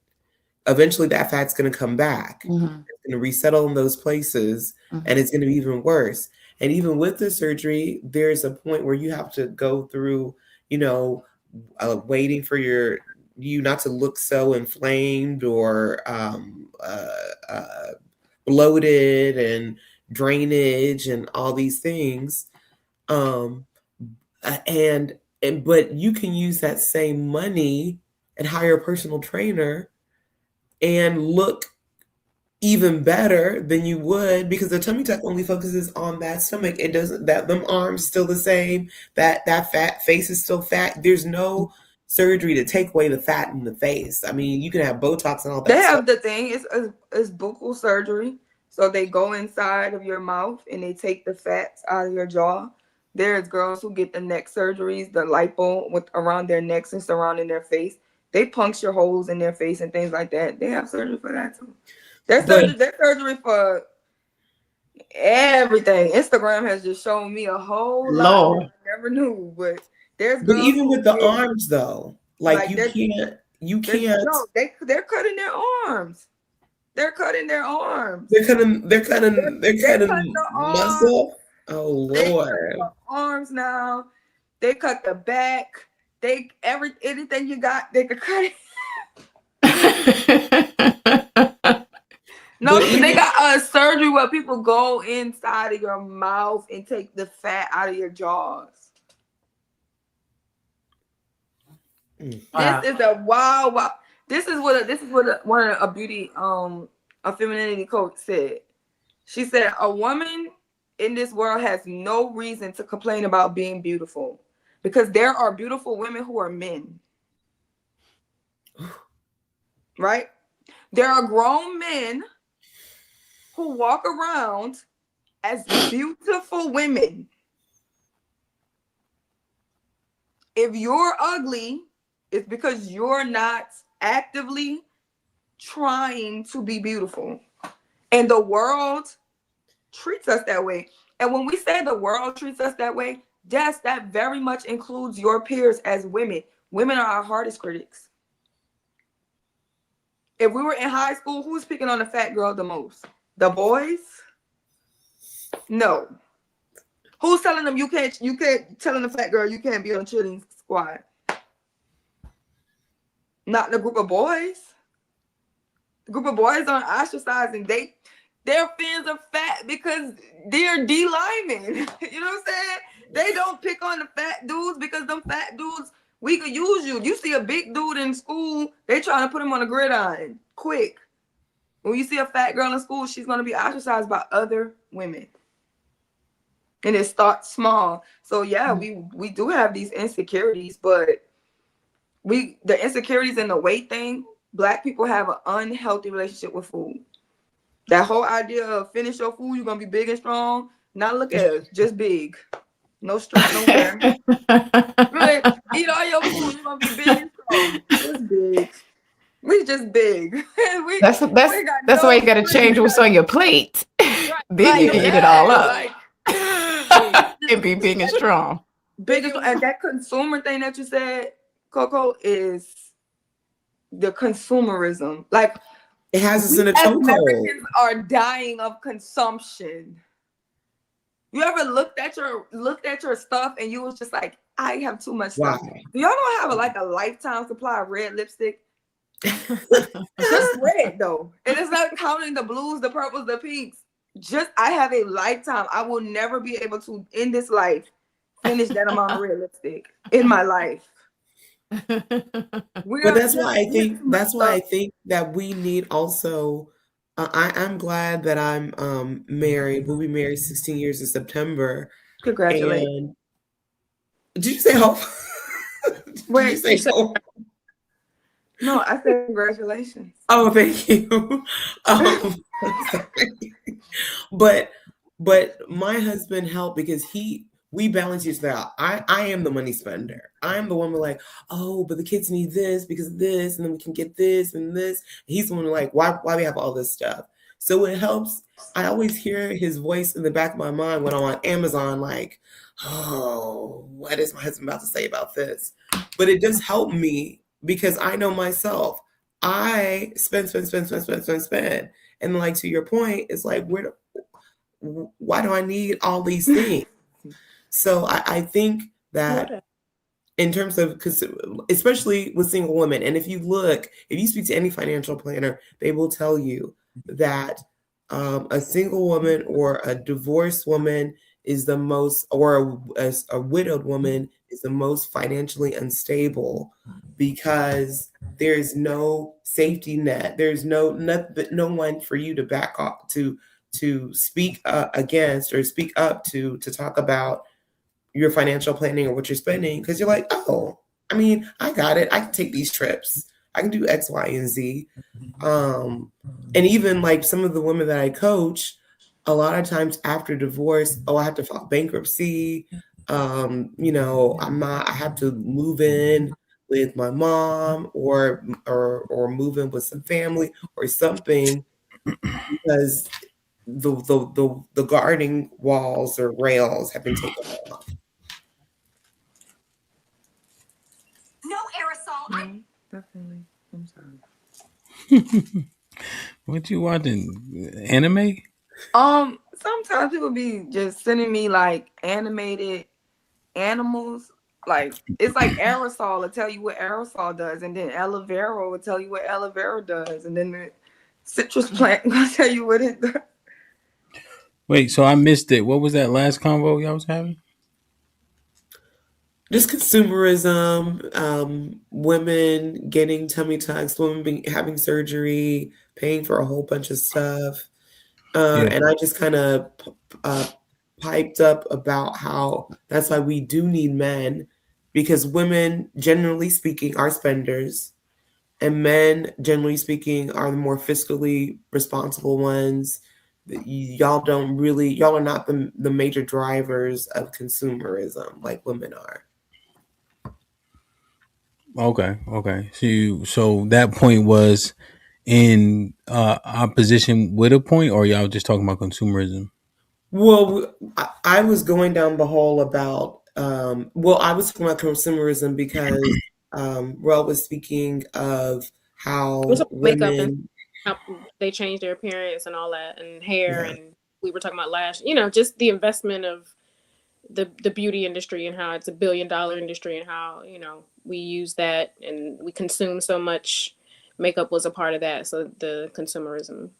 Yeah, I think it being a lucrative industry speaks to insecurity. I don't think it justifies anything. I think that Tay, you got to mute. I think that what people do is play on people's insecurities, right? That's how you get them to buy stuff. They release the same Jordans every November in different colors, and there's a line because people who want to be fastly trending need to have them. And then you go to the Christmas party in late November, and every single nigga in there got on the same Jordan 11. Yeah, like I don't think the amount of money it amasses justifies it, right? I think people are using people's how they feel about themselves against them and to their advantage as they market products. You know, but it is booming. But who is it helping? it's just another form of addiction. Addiction is interesting. You don't think it helps the economic just in general? There's a lot of Yeah, black women China. who no, there's a lot of black women who What? benefit off makeup, right? A lot of black women are No. hairstylists. Yes. Lots of black Well, women no. are hairstylists. Lots What of it black women does? are makeup artists. There Yeah, are black women who have makeup brands. the return isn't there. In terms of who's overwhelmingly benefiting. So whose economy is booming and who's benefiting? Most of those people overwhelmingly don't look like us. I think black women are benefiting from makeup industry, yes. I think I think there are benefits to the black women who participate. I think the makeup industry benefits from the black women being enthralled in it more so than that industry assists and helps them. No, but that's every industry because we don't own industry, right? So Yeah, I'm talking about that one. That's but why I that's what I'm also saying. included the sneakers though. You see what I'm saying? I'm not even ignoring things. I'm saying that they play on a thing and we buy into it. We're just talking about this as it pertains to you guys as physical aesthetic. And then this goes into the esteem conversation though. You can't look like Callie said something that is profound. You don't even know what you look like. That's crazy when you say it out loud.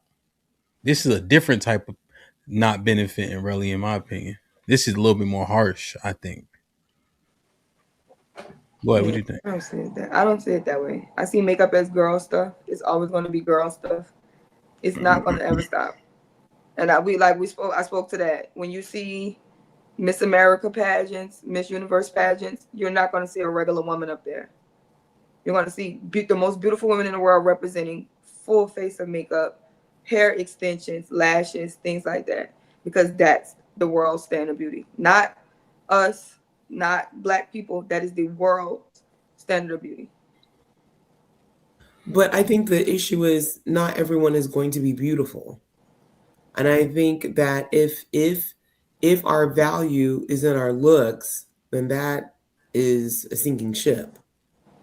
Like our value, I mean, I know it's like the kumbaya message, but our value should be in our integrity, how we are in service to one another. Because when we attach our value to such superficial standards, and I understand you need to look good, you need to be presentable, then what happens when that goes away? Because 70, 80 years old, you can only do so much. You can only So you pull think so much, people you can only tweak so much. And eventually the world will put you aside for a younger, fresher version of yourself. So I'm not against makeup or anything like that. You know, none of us are. It's just okay. So to what this extent. older younger thing.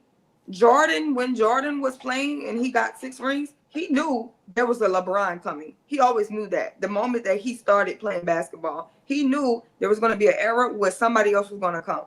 We know when you're young and you're hot, this is your time to shine. And when you're older, there'll be a new, younger, hot girl ready to shine. So that's not going to deter women that because somebody else is younger. So all I'm saying is that I think we're conflating these issues. The girls with the BBLs who are in that industry making money over there doing those things with the BBLs, like I said, majority of people who get those body work done are sex girls. That is a very marginalized group of what's going on. So Black women are actually not these I want to look so good, because then it wouldn't be so big. It wouldn't be so big because you've never seen a 300-pound Miss Universe. But you've never seen a 300-pound ring card girl. But the 300-pound women still think that they look so good, though. Yeah, they're delusional. We think a lot of things. Schizophrenic people think that other people are talking to them, even if they're not there. Don't you know that? It's a cult. So that's my only thing is that when y'all start to focus on different things, I think you give these other people an escape. Because then a 300-pound girl, like, that's why I ain't gonna get that tummy tuck.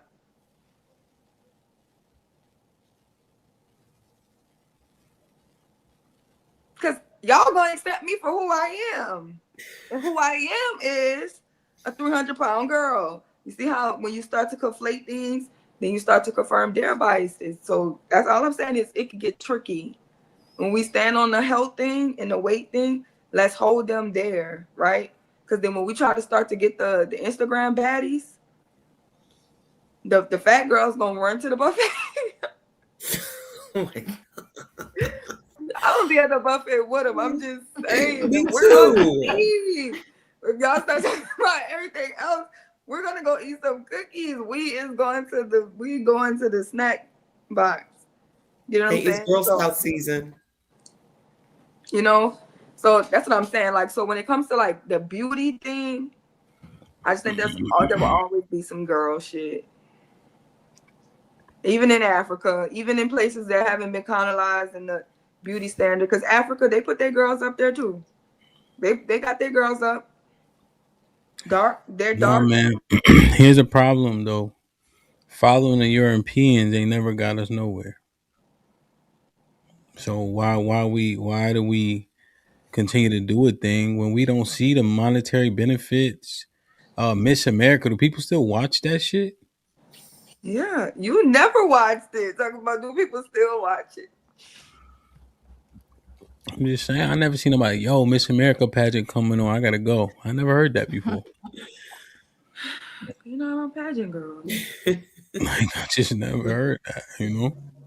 Don't forget about the Miss Universe one, too. Miss America is the prelims when it comes to Miss Universe pageant. Miss Universe is with all the world. So. A black girl won it last time.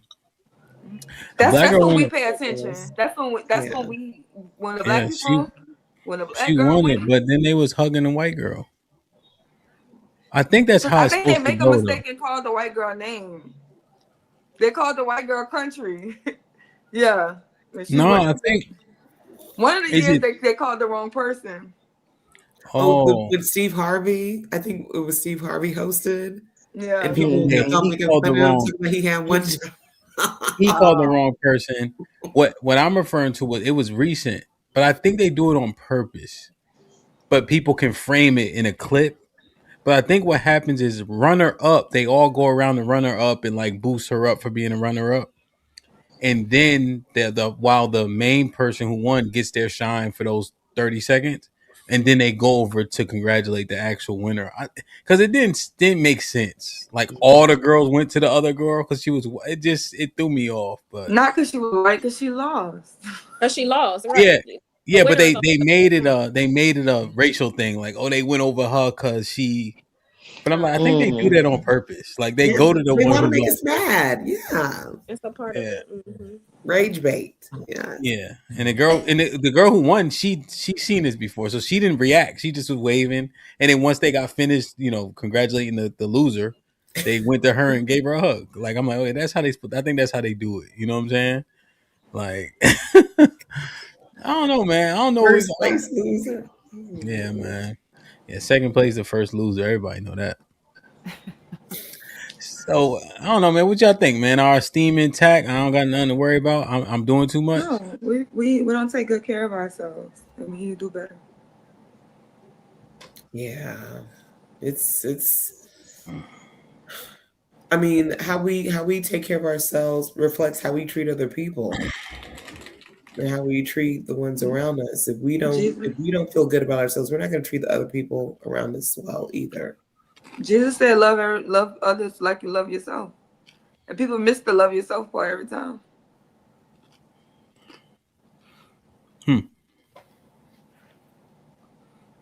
They miss that part. Well, maybe people doing that, they just don't love themselves a lot, right? Because I'm just saying. And then they ain't gonna love everybody else a lot. But see, Jesus was assuming that you motherfuckers will love yourselves, right? So if I don't love myself, I ain't gonna do you right either. Like, yeah, part of it. Yeah. We gotta do better though. We gotta start taking care of ourselves. And it's not. Yes, obesity is a big deal, but it's really about feeling good, like I said, and making sure we have those safe environments so that we're able to step up in our community and do what we got to do, just from a holistic standpoint, Yeah, that's true. So eat some salad tomorrow, y'all. How this about love don't cost a thing? That was the actual topic, but we never got there. Love don't cost a thing. Love costs. It absolutely costs. The topic, it was actually Saw kind of came up with the topic, so I didn't want to try to gotcha, do it and then I'd be off. But what the premise was essentially, love costs y'all everything. In divorce with the initiation rate, because most people are saying women initiate 70% of divorces, so they're the ones leaving the marriages, right? Even though we know there's nuance in the initiator of the paperwork doesn't absolutely mean that's the person who is a catalyst for the dissolution, right? But that's kind of how that stat is used. And so it's like, but women do horribly after divorce. So it was kind of like a framework, like, nah, you leaving these marriages costing you everything. And your recovery time is 3 times that of the men. Yeah. Or none at all. And so what's the factor of which love plays in women making decisions about their relationships? Because y'all ain't surviving divorce that well. That was one aspect of it.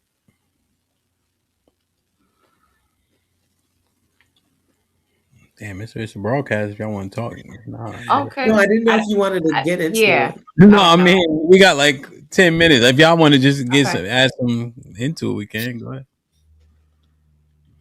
I think that when it comes to that, like if a marriage dissolves, if a woman decides to leave the marriage, I don't disagree that the recovery time, it does take time, but to the love aspect that you brought up, I think that there was probably a condition that was placed on that union that provided a scapegoat to leave. Biblically, it talks about, there's certain rulings if you are to get a divorce, but I think that, if you have opportunity to work it out, you should.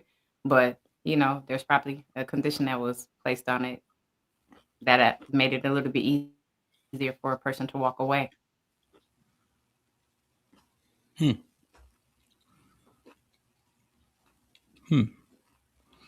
I think there's very few conditions where a woman who is married, life becomes easier or better after divorce. Right. I have friends that have contemplated, that have gone through, and even I'm just like, and I understand, and it really kind of boils down to with a lot of women, I'm not happy. I'm not happy. I don't feel good. And so you're just swarmed with your emotions, overflow of emotions, and you're not able to think clearly through it. And then, for a homegirl, I was like, I understand it sucks, blah, blah, blah. But Yeah. so what's going to happen? So separate houses. Okay, the kids are going to stay with you. Okay, you're going to be living mostly on yourself. Like, there's not going to be commingling of funds. Like let's look at this out. Like, let's really look at this all the way out. Because again, like, even for some of the people I've coached, like, yeah, I divorced my husband. Now I'm going through bankruptcy, but it's all good. No, it's not. It's not all good if you're going through bankruptcy. Yeah, I had a man. He was paying everything. He just wanted me to do what he wanted to do, but I didn't want to do that. So I left the house. Now I've been in 3 different houses. Now I'm paying for a mortgage by myself. And it's hard. It's like, this doesn't sound good to me. This don't sound like I always ask, I said, do you want your life to be harder than it needs to be by yourself? No. Yes, the man is annoying. All husbands are annoying. They are. But if he's a good man, keep that man, Savannah, please. Because life is going to be harder as a woman doing everything by themselves. It just is. And then you're going to get bitter. Then you're going to look at me. Then you're going to ask questions about my husband. Then we can't be friends no more. Like, I don't want that to happen. I don't want that to happen. Damn. Yeah. So, can y'all hear me? Okay, my phone is like on 3%. So I'm gonna make it fast. I agree with that sentiment, but I can't fully digest it. And the reason why I said that is because, okay, yes, the man is providing all of these financial aspects.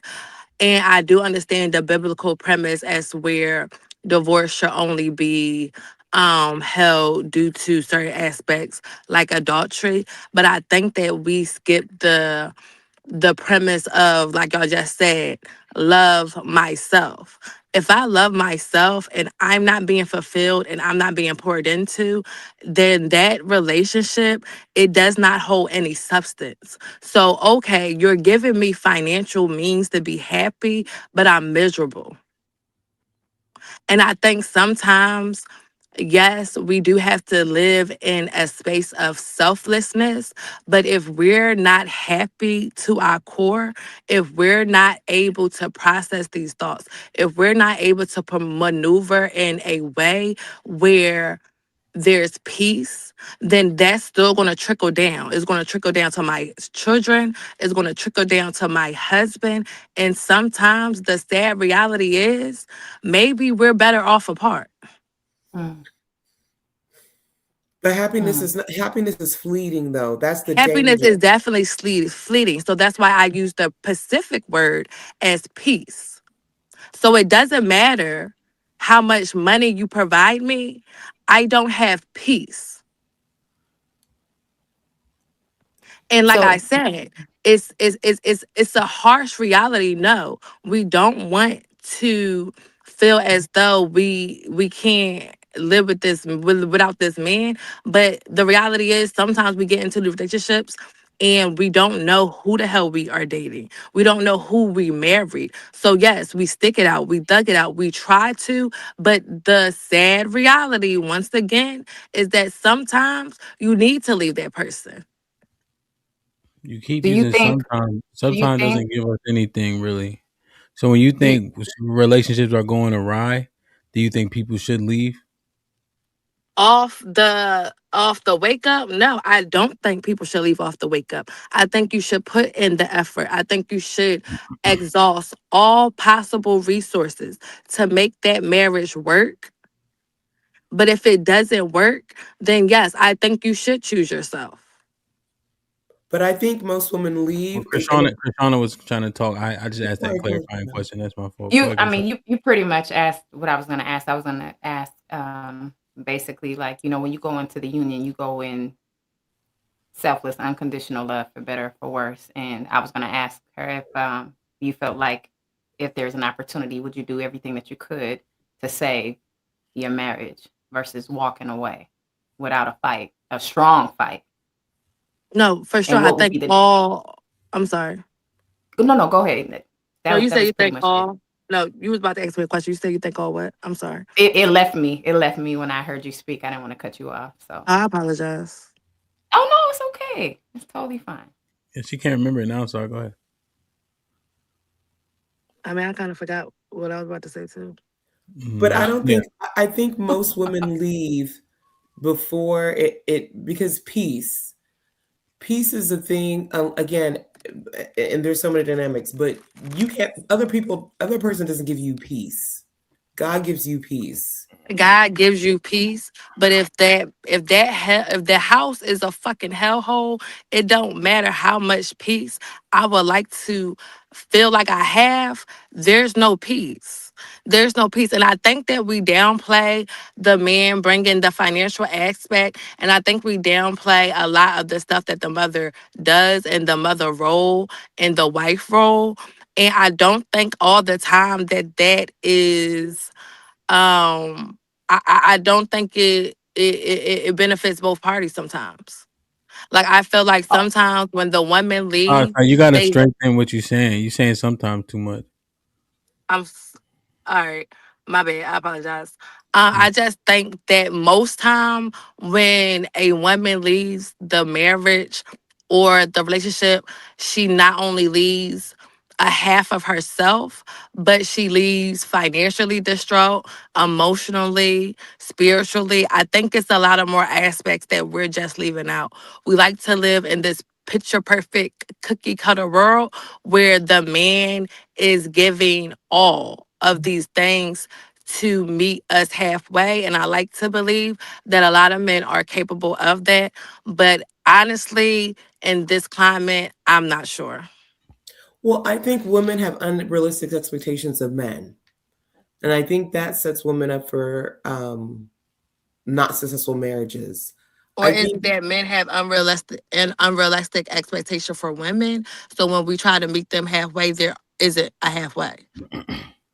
I will say, generally speaking, that men have a more realistic expectation of women than women do of men. Women set men up to that you have to be everything and anything that I need you to be at any certain moment, or you're nothing. And now I know there's nuance, and I know that women give men a lot of grace, but women in their head, there's a certain point where like, I'm gonna give you just this much grace. And when you get to that grace point, I'm done. I'm mentally checked out. I don't want to do this no more. And then we have people, pom-pomming us. Typically our girlfriends like, yeah, girl, you should leave him, blah, blah, blah, blah. Mm-hmm. And there's, and there just needs to be a set point of reflection, because unless you're dealing with a crazy man, unless you're dealing with someone who's just out of their mind, for most women, if you are peaceful, peace will come to your house. Yeah, I don't. You want. Yeah, y'all don't be peaceful in the first place. But wait, this is my question. Men are God to their wives, so are they overlooking? Like, do they have too much high expectation of men who are God to them? I think women do think that their husbands are capable of everything. So when they start to disappoint, it really does shift them. Because I think women really do think that their husband can move mountains and shit. Like, they do. If you hear women talk about their husbands, you would swear their husband created the whole world. Because that's just how they feel about their husband. Right, but not only I feel that way. I just think that they really truly believe in that man. That's why they're allowing him to lead their life. I don't think that's an unrealistic expectation for him, though. But not only But not only that though, I also feel like, and I'm saying I feel because I don't know. I also feel like when it comes to these relationships, like yes, the man is supposed to be the provider, the leader, and I guess give provision. But it's like the roles of the woman. Like I feel like the expectation that the man sets for the woman as far as being the homemaker, the provider, the helpmate, the tutor, all of these different hats that a woman plays is just it's just swept under the rug as if it doesn't provide any substance. Well, And I then think we talk and then we talk about it in this fraction as if it is nothing. And well, then I think we hold men to a pedestal when it's like, no, I don't think I think we both need to appreciate the other side a little bit more, honestly. And I think that's my biggest stance right now is that neither side really appreciates. Well, I think we know that that is our role, but I think we don't reject our role. I would think we reject being the nurturer. I think we reject being the teacher. I think we reject it. And the reason I say that is because in the main culture, that's not what we put in our chests of something that we're proud of. Like, I'm proud of being a mom. I'm proud of seeing my baby and she walks to me and she annoys me and she says, "Mama," and she grabs my shirt. That's not what we lift up. We as a culture society, boss But women, be where are independent you getting these sentiments from though? from women, from Yeah, women who because say, I don't see those same sentiments. Like well, I when would like to I I would like to see. expand. Okay. Women who talk about their careers and their independence and the money that they're making. And that is the overwhelming, even in college campuses, you never hear, I've never heard in a college campus, man, I look forward to being a mother. I look forward to staying home and raising my children. I look forward to being a supportive wife. That's not what women look forward to when they become adults I mean, and I go out don't into think the that's what world. like. I understand that, but I just feel like that's the society. Like I don't you're not even when I was growing up, you wouldn't find a lot of women that say, I want like I just can't wait. Yes, is I feel like that's something that all women want to do, but like it's nothing in Yes, the women room. want to do, but women are not seeing that as a priority. And I'll just say, I'm just speak from So the same I'm sorry. no, I struggled when so a little bit a little bit about me. My first child was born 10 years ago. Um August, sorry, no, July 21st. He died 7 days after being born. Me and my husband were both present in NICU when he passed. My second son was born May 25th, 2018. He was the miracle baby. I've been pregnant 4 times, 3 live births, 1 miscarriage, just the gambit of a whole bunch of stuff. So, but when I had my second son, I felt like, why am I doing all this work by myself? Why is it not naturally coming to my husband? Why isn't he doing more boo, boo, boo, boo? And I fought with that for a long time because in between the death of my son and my other son, I started this booming business. It was gaining traction. We were supposed to have fitness classes all over different YMCAs, and it stopped when I had my son. So I had that conflict of being this boss woman and being a mother and staying home with my children. But then it hit me when it was like, why am I resisting the thing that I said that I wanted? Because I fed into the culture that told me that it's more important that I own my own business, that I'm being a boss, that I'm seen in this light than being a mother. And when No, I I realized that, may or maybe it was once you became a mother, you figured out that didn't fulfill you and that you had other things to offer to the world, and that is probably where the disconnect came from. that what didn't fulfill me? That being a mother. So I think that we take motherhood as like this totality effect, as if once we become a mother, it's supposed to move us and change us, and that this switch is supposed to just click on, and we're supposed to feel and have all of these emotions or a manual as far as what it's supposed to do or fulfill. And I don't think that's the case. So I think sometimes we wrap up motherhood and being a wife into like this ball, when it's like life is more to that. Being a woman is more to that, and we have more to offer. And I think we do us a disjustice just putting that in a bubble as, oh, I'm a wife, I'm a mother, I'm only can do X, Y, and Z. I supposed to fulfill these needs and just be okay when our needs is not getting met. And I'm not talking about, because I think y'all would like to say the majority of women feel this way, as if the majority of women feel as though they just want to take all this stuff from men. I don't think that. I don't think that at all. I don't think the majority of women want to take all this stuff from men, but let's go back to the motherhood point. Motherhood is more fulfilling. There is a priority. There is a pecking order. I'm just speaking for me, and generally innately in women, we are fighting. The reason why there's so much conflict, because we are fighting what is naturally in us, because we are competing with men. And that's just so I'm not saying that it's not a pecking order. What I'm saying is motherhood can fulfill us, but I don't think that's the only fulfillment that No, we I come agree. to. It's not the only fulfillment, but it is the, especially again when you have young children. My children are 7 and 2. My son, if he was still alive, he'd be 10. When you have young children, you have to pour so much into them at a certain point, and then eventually become independent. But you have to pour so much. Go ahead. I understand that, Coco, but do you know once you have a child, the study says literally it takes 7 years for that woman mentally to come back to her full self. No, I completely understand that. I'm not negating that. What I'm saying is that's the cost. There are costs to having children. There's cost to being a wife. There's cost to it. I'm not disputing that. But yeah, and what I'm saying is the cost is too much sometimes. It sounds like bullshit.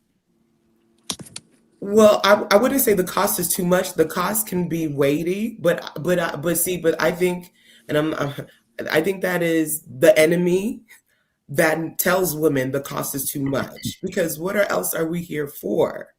Are we here for just to accumulate a whole bunch of stuff? But aren't we? But that's the thing. You keep on throwing in the stuff aspect. Like you keep on bringing in vanity towards it, and vanity has nothing to do with anything that I'm speaking.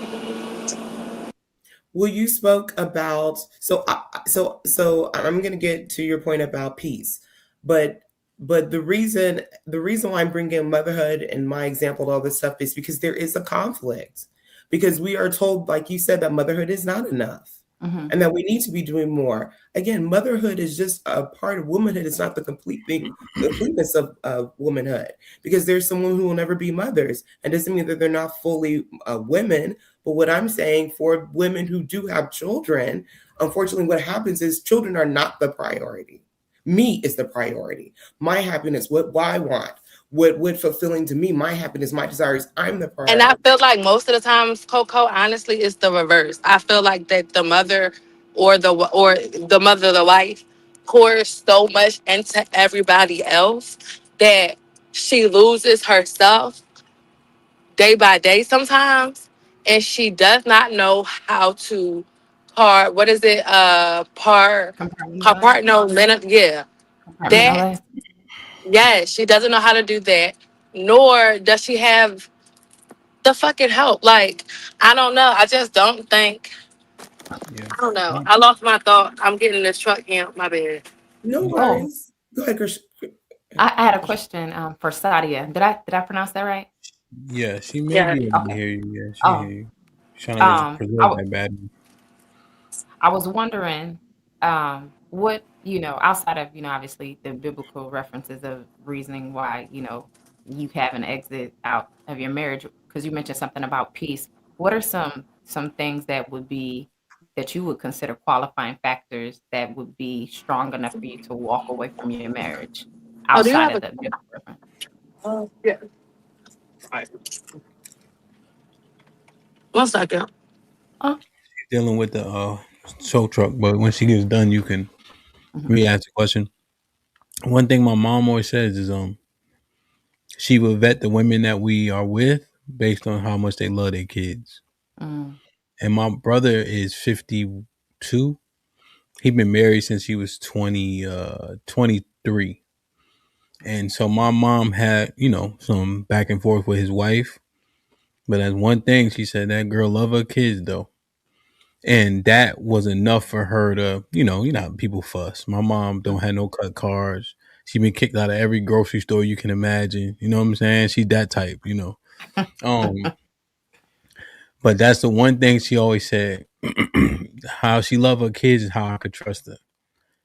My mom would never share none of those sentiments. I have 3 brothers, 2 sisters, and so my sister used to be on a POV a lot, but she's 2 years younger than me, and then it goes 2 years, 2 years, 2 years, kind of. So it's a lot of little kids in the house at once.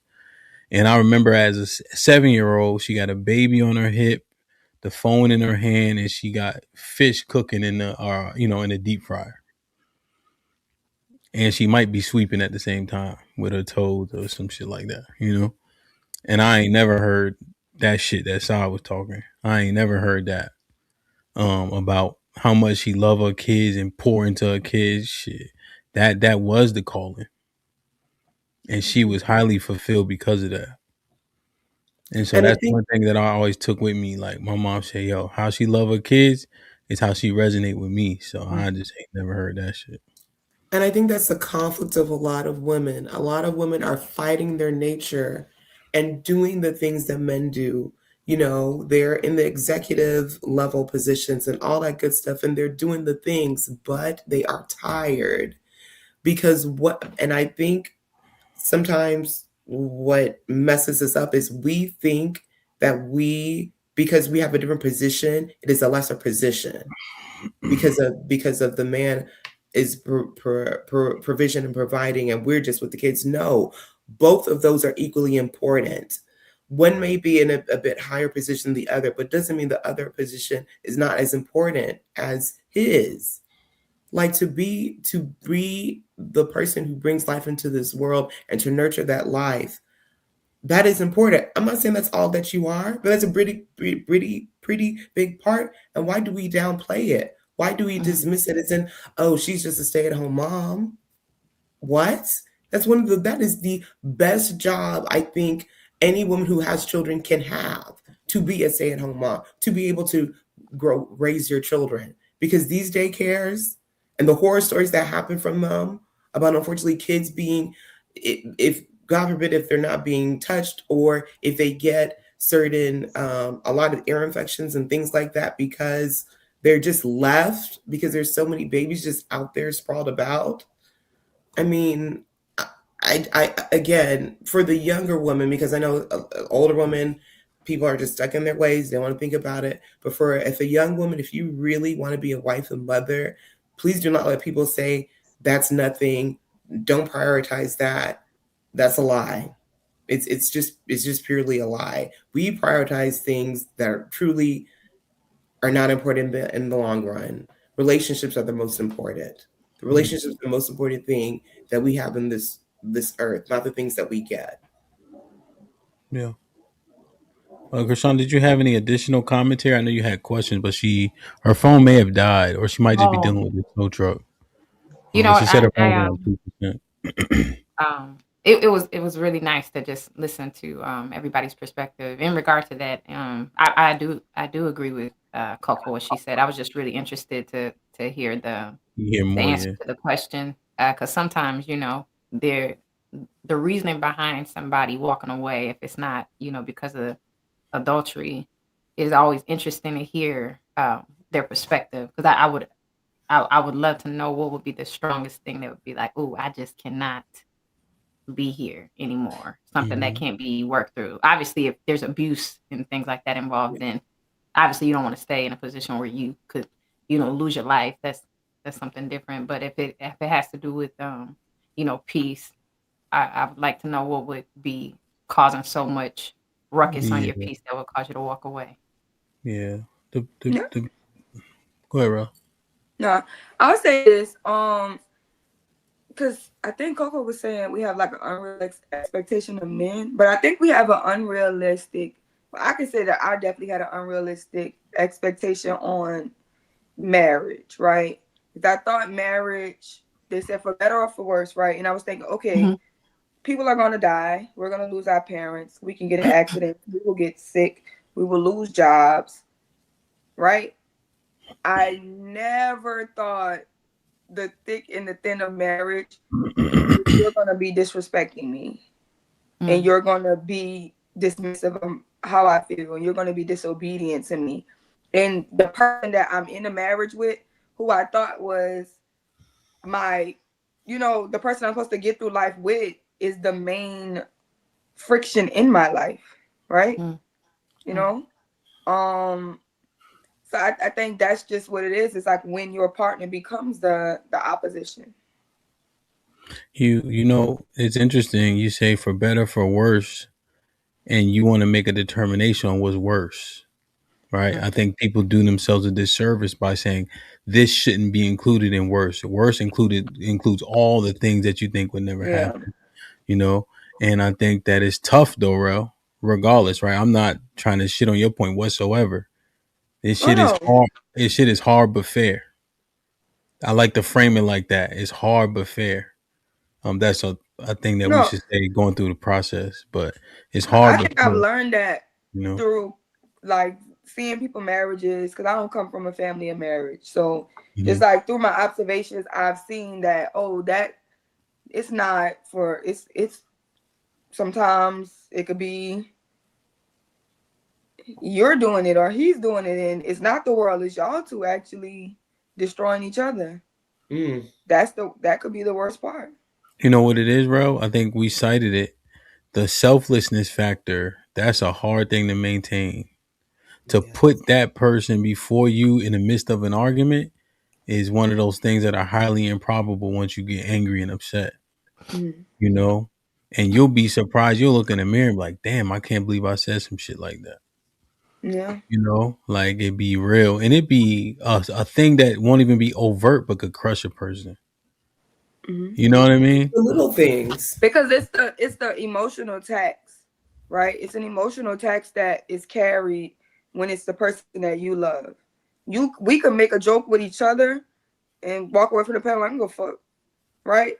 But if somebody that we love tells us that same joke or makes that same comment, it's just they'll carry it for a long time. They'll internalize it. But people, when you're that close to people's heart, they internalize everything you say, everything you do. Yeah. It's a very fragile place. And then we get comfortable with that, right? Yeah. We get comfortable in a fragile place. It's like yeah, no, real live.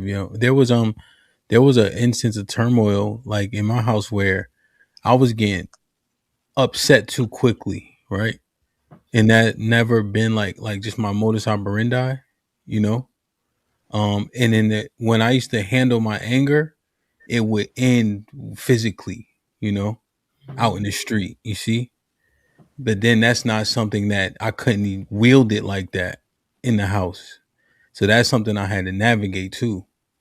Because if like a man had an issue with me, I remember one time, Baby Bird, shout out to Baby Bird, he said he was looking for me, Coco. So I went and found him. Like that. Like I was laying in my bed. They say, "Yo, Baby Bird say he looking for you." Say you punched him at a party. I'm like, I ain't mean to. Well, he said he looking for you. So let me get up and go to the Kappa plot. And he wasn't there. Then I went to the villages, and then he was there. Then we got to it, and nobody was looking for anybody after that. Shout out to Baby Bird. But like you can't. But once you get that angry, you could deal with men like that. And there's so many things, like you said, really, it could be subtle, but it hurts worse because it's her. And then how does that manifest in you, right? And then I'm pointing the finger at her like, hey, watch your mouth, whatever the case is. But how do we get there, right? We forget how we got there, And whoever say the worst thing last is the one who's to blame. But that ain't how nothing works. And from the man's side, I had a married man, a good married man, tell me, he's like, women want to feel special. Your wife, she has this, she wants to feel special when you're supposed to know better. I have more grace for people in the world because as my wife, you know the shit I don't play about. You know I Yeah, you don't what I know it. don't like. Yeah. So with you, it really ticks my nerves because I don't think men walk around with, as men, you can't walk around the world too like with your heart on your sleeve to where everybody could just offend you, right? Because Yeah, I'm a yeah. man. Nobody can't just tick my nerve. But your wife Mhm. be real close to your nerve. You be like, come on now. You know, Yeah. only nigga about my nerve and you want to touch my nerve.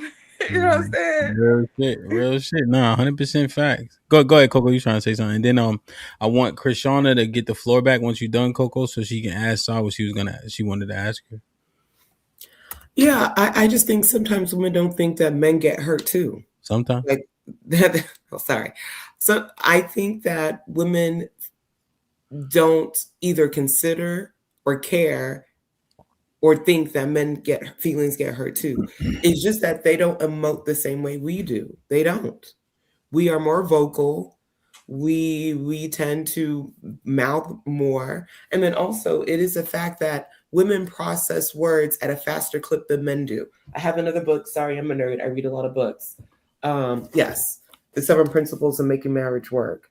I don't know if you've heard about John Gottman, but he's a researcher. Him and his wife have been researching married couples over 50 years. What they can see the signs of people. They have a 92% accuracy of knowing if couples are going to divorce or not. It's a really good book if you are married or want to be married, about principles that make marriages work. But we again, sometimes that's when we can be so absorbed, and we do have the a right to have our emotions, but we're not always perfect. We do messed up stuff too. Excited, and Sadi, you said something earlier that I just have to kind of, you know who you're with. Or if you don't know who you're with, that means you ignored the signs of red flags or whatever, or you just didn't care. Because people genuinely tend to be who they are when they show them. There is less than 10% of people who are chameleons, and even with that, they have specific pattern recognitions or signs.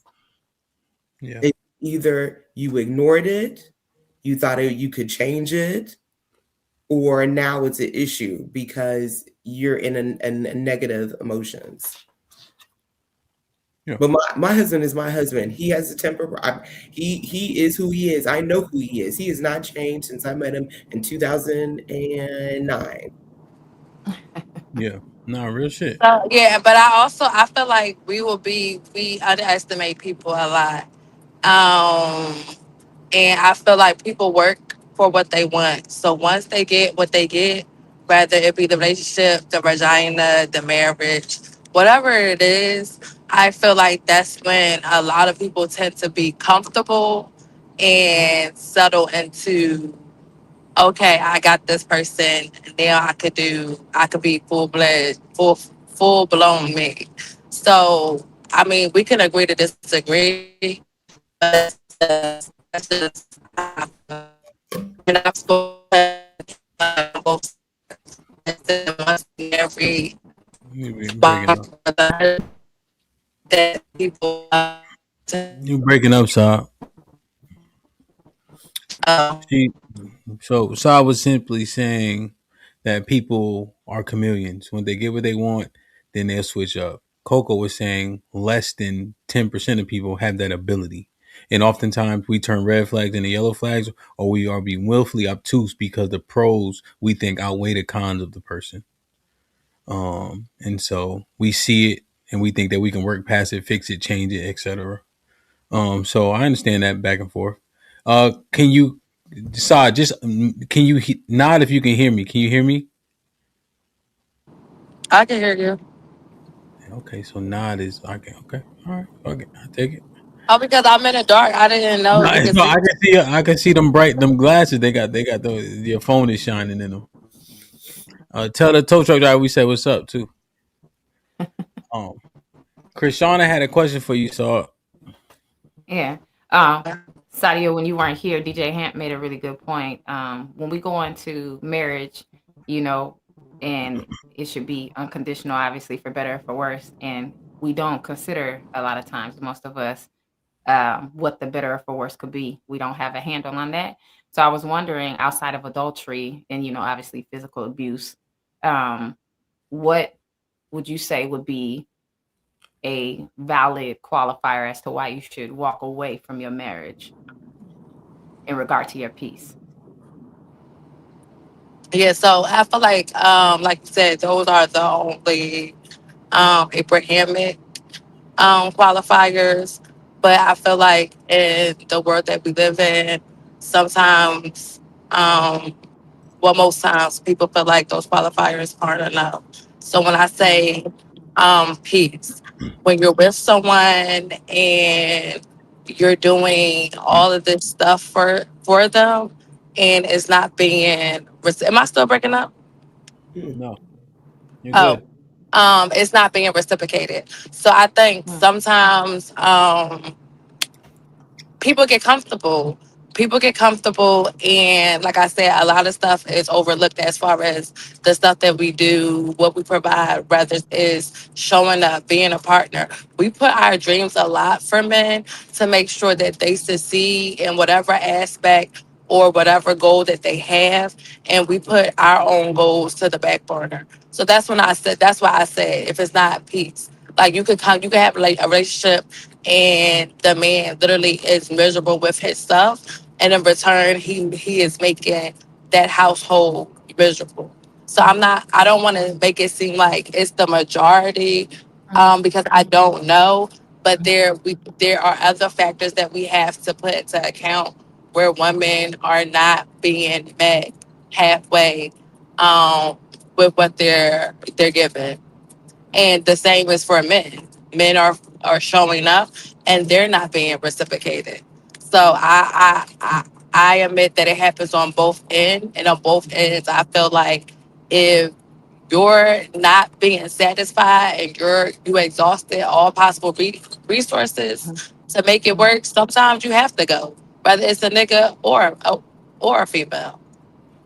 So, to your point, then, do you think that, say, if adultery wasn't an issue, of physical abuse or anything like that wasn't an issue, that an individual who went into the marriage, they were somewhat dishonest, because they decided to leave for other reasons other than physical abuse or adultery? Because when they went to the altar, they both said for better or for worse, but not including those two that I mentioned, they left for another reason. So do you think that they were being dishonest when they made that commitment at the altar? Would you I know say? I don't think that they were being dishonest. I honestly don't think that people are committed to the vows as much as we would like to say. So I don't think they Mm, was being dishonest. I think they were being honest, to what they felt like they could they can manage. Like I said, I think it does take a part of being selfless to enter mhm, a marriage, and I don't mhm. think a lot of humans are capable of being selfless. And that's the sad reality, because a lot of humans we aren't decent people. And it's a lot that we have to figure out that I don't know where or when do we start to figure it out, but it's a big disconnect on both ends. Yeah, I I'm a proponent of marriage, but I think Sa may be correct in that most people can't do it. Biblically, physical abuse is not grounds for divorce. Oh yeah, I know that. I was giving an example of something else Oh, outside of adultery. You know, okay. Yeah. I would probably be able to understand if somebody was walking away with that, but yeah, Oh, yeah. I think we can see how that would make sense. Yeah. Just yeah, saying, yeah, biblically speaking, yeah. Adultery that is the wouldn't be only thing. ground. Hmm. Mhm. Hmm. But Um, also the Bible does You think say, and I women forget was? which I'm sorry. that I forgot which book in the New Testament that if a man mistreats his wife or is not treat her honorable, that his prayers will not be answered. So Mhm. yes, it doesn't outright say that physical abuse is not allowed. But I think if you're a believer, if you're not, then I completely understand. Or if you adhere to the Bible, it speaks to what men or husbands should be acting towards their wives and the wife's duty towards their husbands. Both of them have a role that falls into play. But Sadia, you spoke about peace. Well, Coco. So you may not notice the Bible's my thing, so I try to like be kind of graceful, you know. What you're speaking to is a godless man will get a godless wife. That's generally how that works. Now, what I'm saying per Jesus, pursuant to Matthew 5, is you can only divorce for adultery. Yes, no, yes, you're correct. Oh, okay. No, I'm not disagreeing with that. I'm just speaking to the nuances in terms of like how men and women should treat each other there are residual effects negative with poor treatment. Yeah. Mm-hmm. Okay. Yeah. Okay. Go ahead. What was your next thing? Sorry. No, Sadia, you saying that when you pour into a man that those things are not reciprocated, could you give room to that there are sometimes that it wouldn't be reciprocated, but sometimes that there would be in terms of the treatment?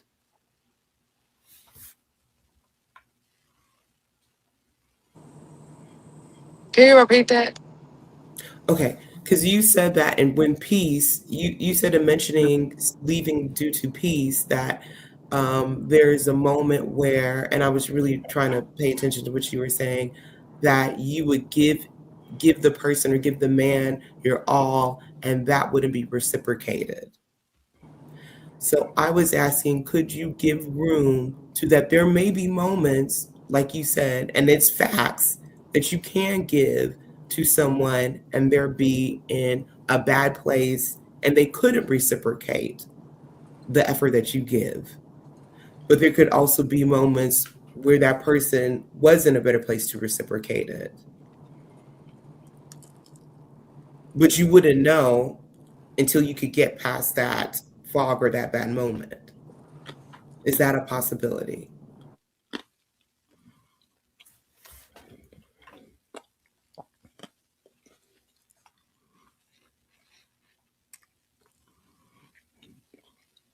She's off mute, but we can't hear her. And the background noise went away. Who? Saw it. Oh. You can hear you now, Saw. Wait, what happened?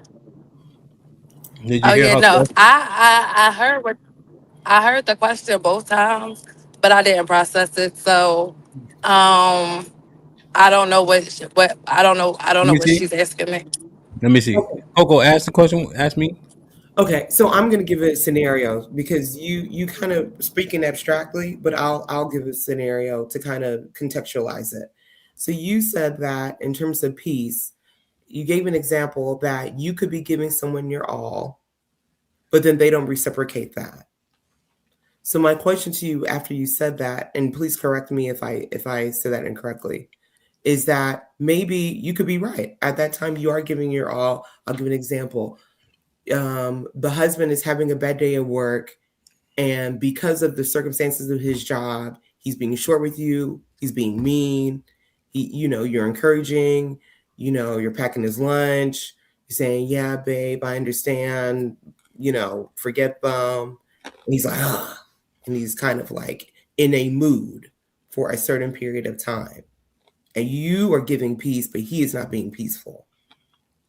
I'm asking, is there a possibility that whatever mental thing that he's going through with his job or whatever processes he's going through, that he can come out that period while you're being peaceful to him, and then he reciprocate that peace back to you? That is what I'm asking.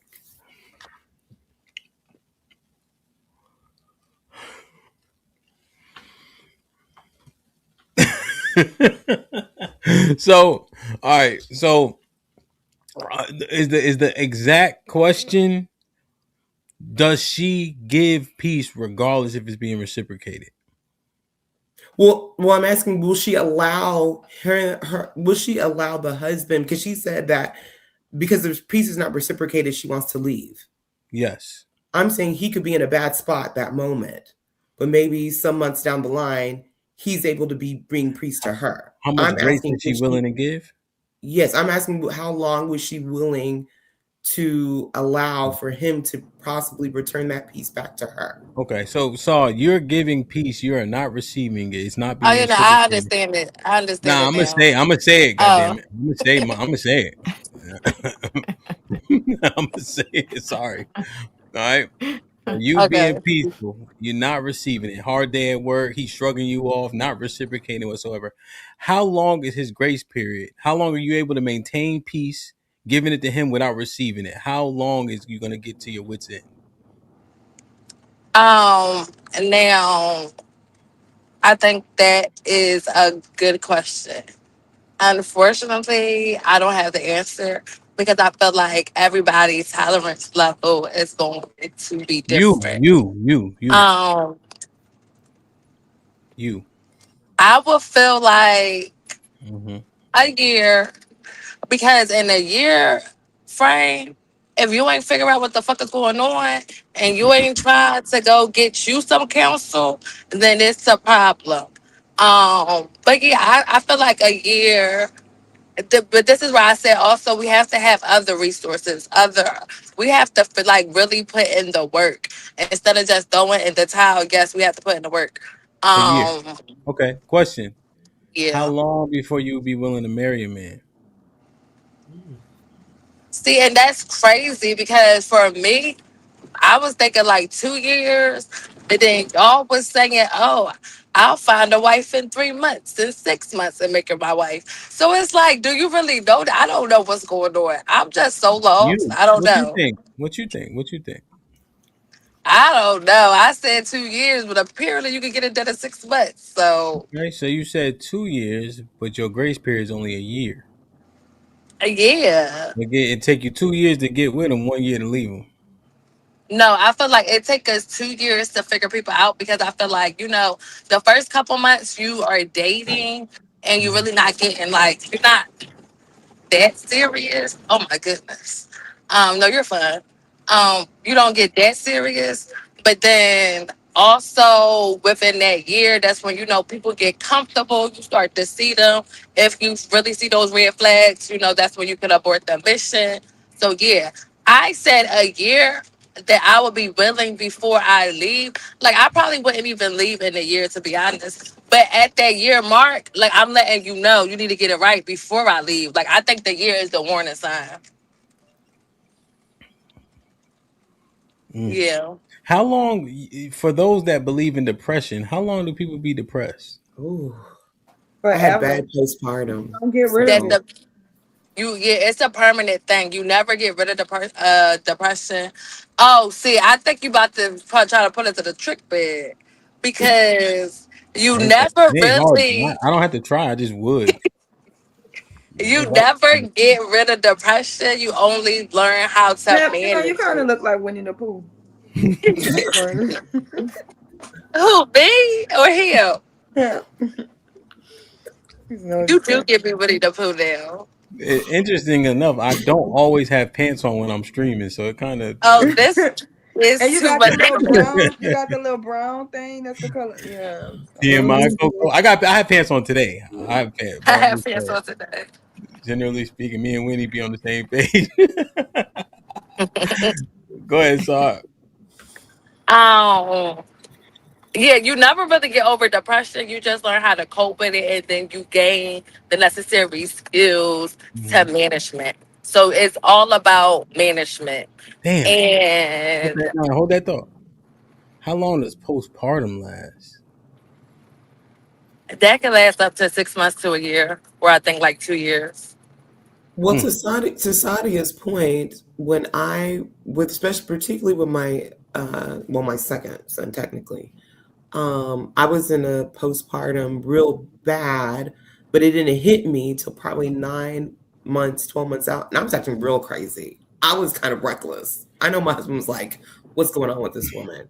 Because I lost my mind. I really did. I was not in a good No, space. 100%. Listen. Right, I got mad kids, like a lot, like Oh, 6. okay. I'm about to say, why the kids mad? Oh, never I have mind. a lot of kids. Country. Speak English. So this thing, right? What about the death of a family member, like your father, your mother, somebody super close to you? How long do I expect for that person not to have an attitude? How many off days are they allowed over the course of 12 months? 1, 2, 3. And this is why this premise doesn't work for people who want to be married. You got depression, right? For people who believe it.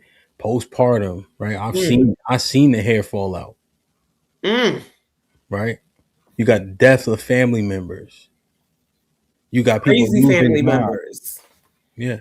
You keep on losing jobs, right? You losing your job. You gotta move here. You gotta move there. People get sick. Shit. When is it gonna be rose and bubbles for a full 12 months? I mean, When does my clock start and stop? That's why this, like to your earlier point, Coco, and we've had this conversation, the happiness and the peace thing, right? This is constant work. It ain't gonna stop. It ain't gonna never be perfect. So if I'm trying to judge a person with a time period, it's unrealistic, and I'm doomed to fail, right?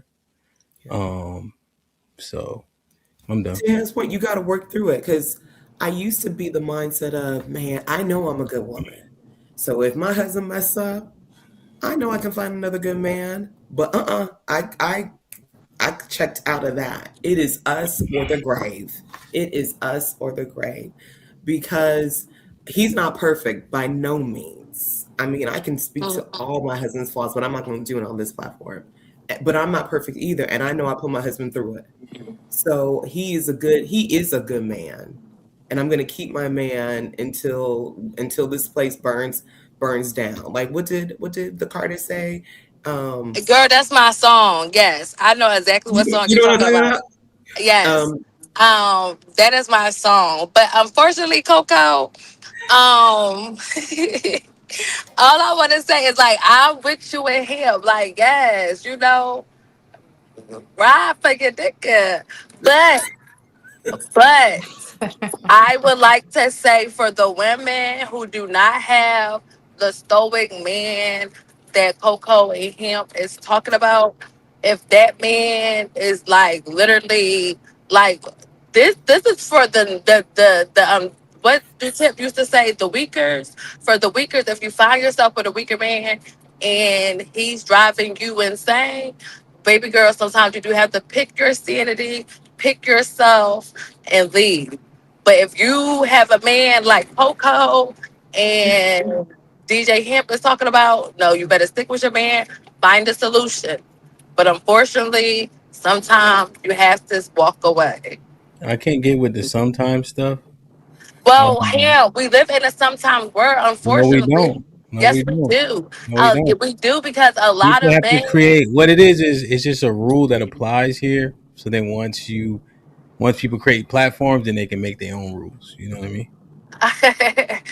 So Okay. so here's the Okay. thing, right? Yes. Yeah, there are opportunities where it can look like this person isn't worth sticking with. However, you made an agreement, right? And I so the didn't make an agreement, agreement with a narcissist. the Nobody wins agreement, when the family feuds. That's what you're looking for, Sadia. the Family, agreement, sorry. the Family agreement feud. supersedes your emotional roller coaster. The other thing is a woman calling a man a weaker is diabolical. I looked this up, Callie. They said the max raw natural bench press for a woman.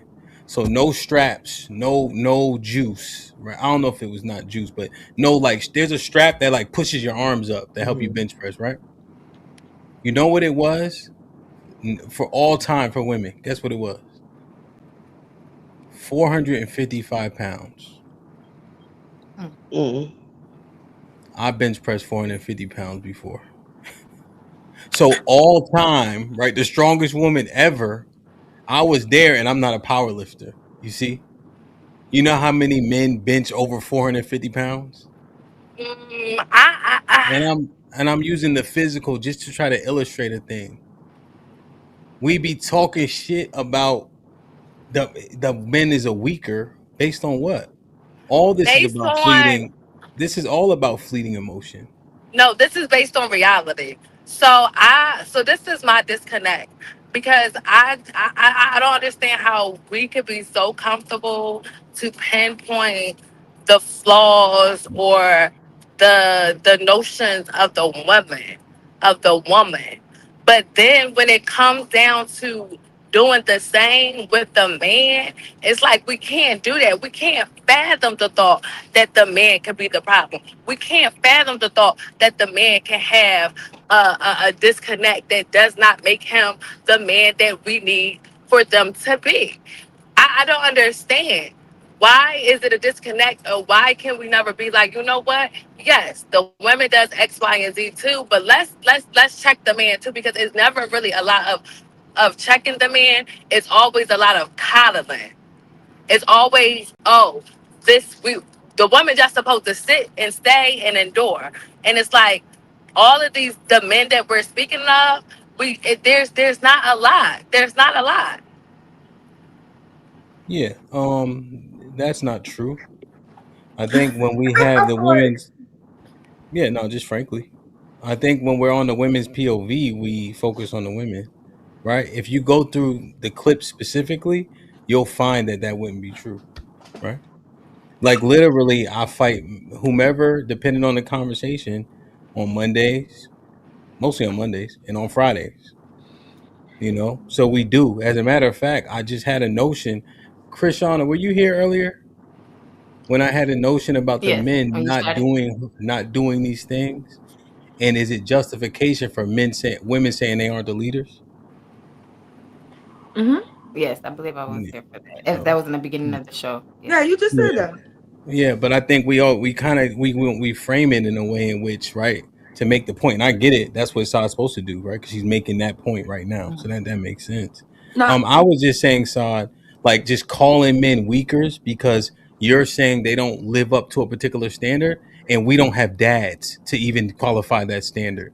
You know, So I'm I'm not simply saying, I'm who are sorry. you to call a man a weaker I'm not calling when a we man a don't have weaker. a? I'm saying you, but I'm saying right, Oh. women calling men weakers when we don't have father figures, we don't have leaders in our lives. So how are you to qualify or disqualify a man for that matter?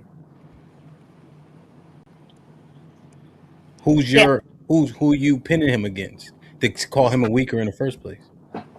You know, I don't. I just used the term because that was the first thing that came to my head because it was floating around at one point. So that's the only reason why I used it. But I just feel like I don't know. I feel like as a whole on both sides, because I do admit it is hard for me to just focus on one party. As a whole, I feel like we need to do a better job at being grateful, because I feel like that's a lot of the disconnect too, where we aren't grateful for what we have, nor do um, we appreciate the sacrifices that our partners make. Yeah, no, interesting enough, you got that talking point from me. So yeah, we oh on the Lord. same page. I got a question for him. Yes, Him, ma'am. you always say we need to get married. Well, people need to get married younger, right? Yes, Yes, ma'am. What I age is he agree. talking about? Um, In the I, 25? I, yeah, if I'm trying to be right, I know where we at, but I think it should start in college. Yes. I think that'll be prime. Okay, so now I'm trying to see. Okay, everything that a man is supposed to be, we're supposed to wait for. What you mean? Everything that a woman's supposed to be, she's supposed to show up with. What you mean? Okay, so what women want out of men, right? We want an established man, a man that can provide these things that it take time, right? We understand that. Why? Well, let's slow it down, really. Why established? Who said that part? Women say they want a man to protect and provide. And this what I'm and this really I'm glad you and this is what I was talking about with Saad. They don't got no business calling a man a weaker because you putting some type of expectation on that's not agreed upon, nor does it make sense. That's why I was like, why are they even saying it in the first place? So they shouldn't expect the man to protect and provide for them. Established is the key, right? That's the word that I'm hearkening on right now. I think a man shows prowess, leadership prowess, the ability to do things and get things done. You can see all of that at a young age of a man, especially in his college days, right? Because there's so many micro things. Like I'll use something that we all like SGA, right? Student body government as an example. You know, like you could see a man, oh, he's willing to do X, Y, and Z. Is he ever late to class? Like these things show a person who's in order, right? Because looking for the eight. Go ahead. I'm filibustering. So I'm saying, so you don't think it? Because let me finish the premise. Go ahead. Sorry.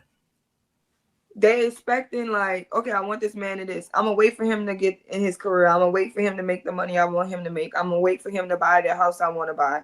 I'm gonna wait for him to get that car I want to drive. The things that men want from women, they want you to show up with it. There is no grace period. They want you to already be ready to sacrifice, ready to settle down, ready to be a nurturer. These things like they don't. It's not a grace period for women, in which we know that over time, you at 25 wasn't you at 18. Like you was dumb as hell, and then every 5 years you realize how dumb you was again. Every 5 years you look back and you're like, damn, I'm dumb as hell. Every 5 years. You grow with that person. It's not that if you start in college, and I support what DJ Ham's saying, especially being I'm going to be 43 in April, and I got married at 27. If I were to, especially speaking to the young women, because again, I grew up really in a conservative childhood. I had both of my parents; they both had their doctorates. We were middle class, almost upper middle class growing up, whatever. But then going to college, you're like, ooh, you're liberated. You need to do your own boss woman identity, blah, blah, blah, blah. But for the young women now, if you want to be married, because not all women want to be married, and that's cool. If you want to be married and have children, and if you want to raise your children, especially when they're young, I would advise all ladies, if you're in college or college age, if you're not attending college, be in the college campuses, because that is the prime pick of men to choose from in that age group. And get married, build with your husband. And if you have your own job, I always tell women, save enough money so you could be stay at home with your children during those years, or work with your husband, figure something out, because it's stressful having young children and working a full-time job. I'm doing it right now. I have flexibility, but still, because it's better. Because you don't want to wait till you're in your mid to late 30s. That body's not the same, running around children. I have a friend who had children in their 20s and had children in their late 30s and 40s, and they all tell me it's not the same. So It's just better to build with your man younger than older. 100%. And Rel, here's the thing, right? And this is one of them old ass talking points that I heard when I first started watching the internet. It says, what's the one? Women are born with their value. You heard that one before? And so with that, women and men have to work. That's kind of basically what I was saying. Indeed, and I think that's the key, though. That's a testament to being together. Because like you said, like the woman, her nature, she's gonna be good at those things naturally, right? And so you can start rearing the children and having kids, and that woman who's a nurturer, as you build that career, whatever it is, like Saw was saying, she gonna put herself to the side so that you can reach that plateau. And because she knows, based on her base nature, that everybody benefits. That's the dope shit about doing it from the ground up. And I think it's you grind, so you understand this shit. You grind. You ain't. The preparation, I feel like, is on your family though, to make sure that you're a wife, right?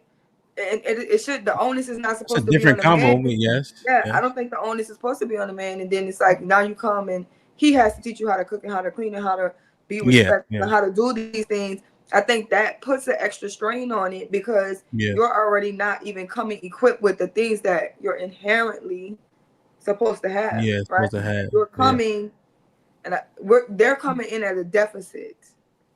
Yeah, I agree. Yeah, that would be, and that's problematic, right? That's why we can't make this shit make sense.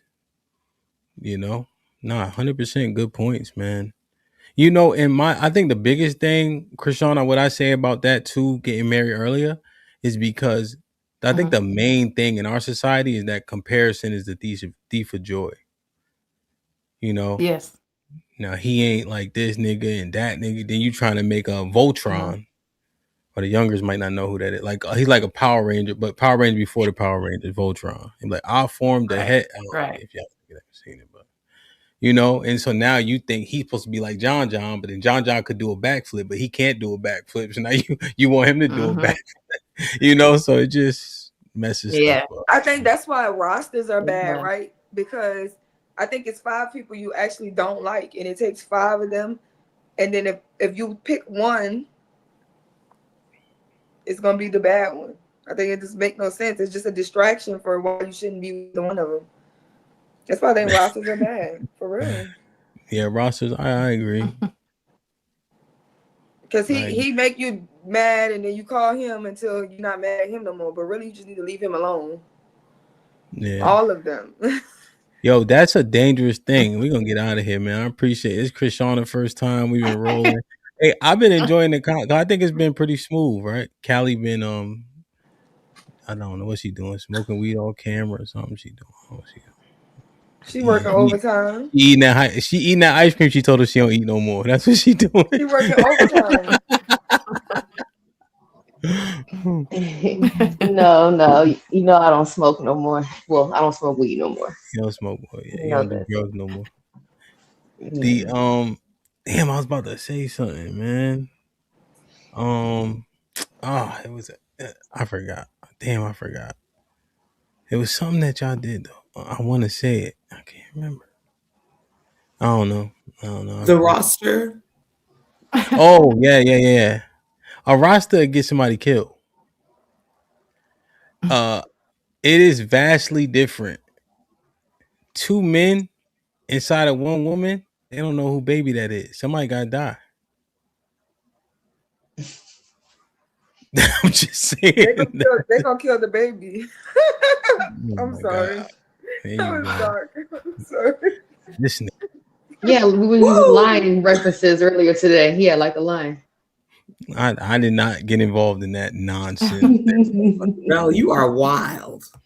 Yeah, Rel bugging. But yeah, right? Like that's why that doesn't work. Like polyamory, it doesn't work because that is you know what? The lion reference works there too, Callie, right? When lions come and there's a cub there that ain't his, he off them. Mm-hmm. So yeah. Hey, I know 2 dudes. One dude died over the sink. The other dude died with his ass in the air in the grass out in front. And the girl called the police to let them know that these 2 men were dead because she was pregnant and they was beefing and he called them over there and they both died. Wow. The boy died with his ass Dangerous in the air. game people live. So I'm really just trying to bake that roster. I want them to be scared to have a roster by the time we done tonight. You know? But yeah, man. Perfect. What you think, Callie? I'm about to get out of here, man. Any final thoughts? You finished that buzzball, didn't you? No. There's still a lot in here. That's a corner. No, it's not. I held it up so you can see the bottom of it. But yeah, because it got the wrap over the top of it. But no, yeah, I ain't got none. Nope, not doing it. Perfect. Krishana. Shit like that. Hey man, you did a great job this evening. Perfect. Thank you. What you think? This was wonderful. It's always good to meet and have a meeting of the minds and just get perspectives of other people and what they think. We live in a really big world, and a lot of people have a lot of different values, morals, and principles. So it's always interesting to see what people feel and what they think. I think it's a strong way to engage and win souls for Christ. Shit like that. Shit like that. Shit like that. Sherelle. Put him in the fucking bedroom. Put him in the fucking bedroom. Get him out of here. Come on. At the end of the day, the day gotta end.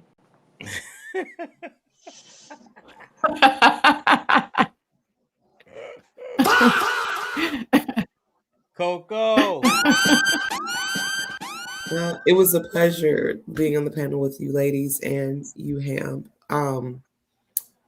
Yeah, just eat more fruits and vegetables. Hit those weights heavy, ladies. It makes a difference. Motherhood is not all of what we are, but if you're a mother, it is a big part, and I don't think we big it up as much as we should. And if you're the young ladies listening, if you want to be a wife and mother, do it sooner than later. Indeed. Yeah. Saw it.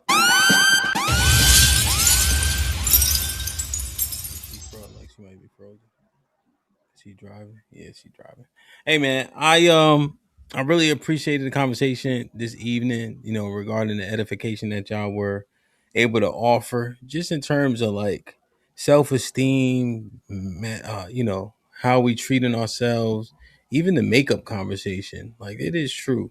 And just looking at the impacts, and the residual effects long term is one thing that I really take away from this conversation. Like, what's the long term effects of how we treat our bodies, how we treat ourselves, what artificial things we put, just all of that stuff really makes a difference. And the shows like this, where we kind of just walk it slowly and make it more about a thing that can save a life. Usually the engagement can be so, but the replay is often pretty valuable. That's one thing I notice about the analytics. But in live, they want to hear niggas ain't shit. You know what I mean? But I think I enjoyed it. I enjoyed the pace of it today. And it always works, right? I know free will doesn't exist per the Bible. And so my workout was dumb hard, right? And so, like, man, I don't got no energy to be telling people not to cut people off. And 90% of the show, y'all was chilling. So, like, all praises to the Most High, man. Yeah. And when Coco and Saul was talking, I know Coco was like, she was just like, okay. And then when it was her turn, she'd be talking again. You don't know what movie that was, Callie? Yes, I do. Which one? That's Friday. Damn, this nigga talking about Devo. You could tell who worked that Blockbuster. You seen all the movies since you wasn't outside, huh? No. Oh, yeah.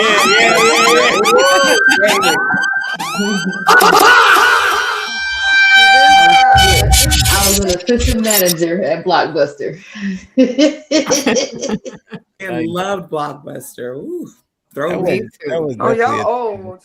Yeah, that was a time like going to Blockbuster to see if they had a game or a movie. Yes. And you looking for the red one in the 12-hour window they gave you. And the movie just could be in black and white? No. Y'all talk about the movie that used to be in a big black thing, huh?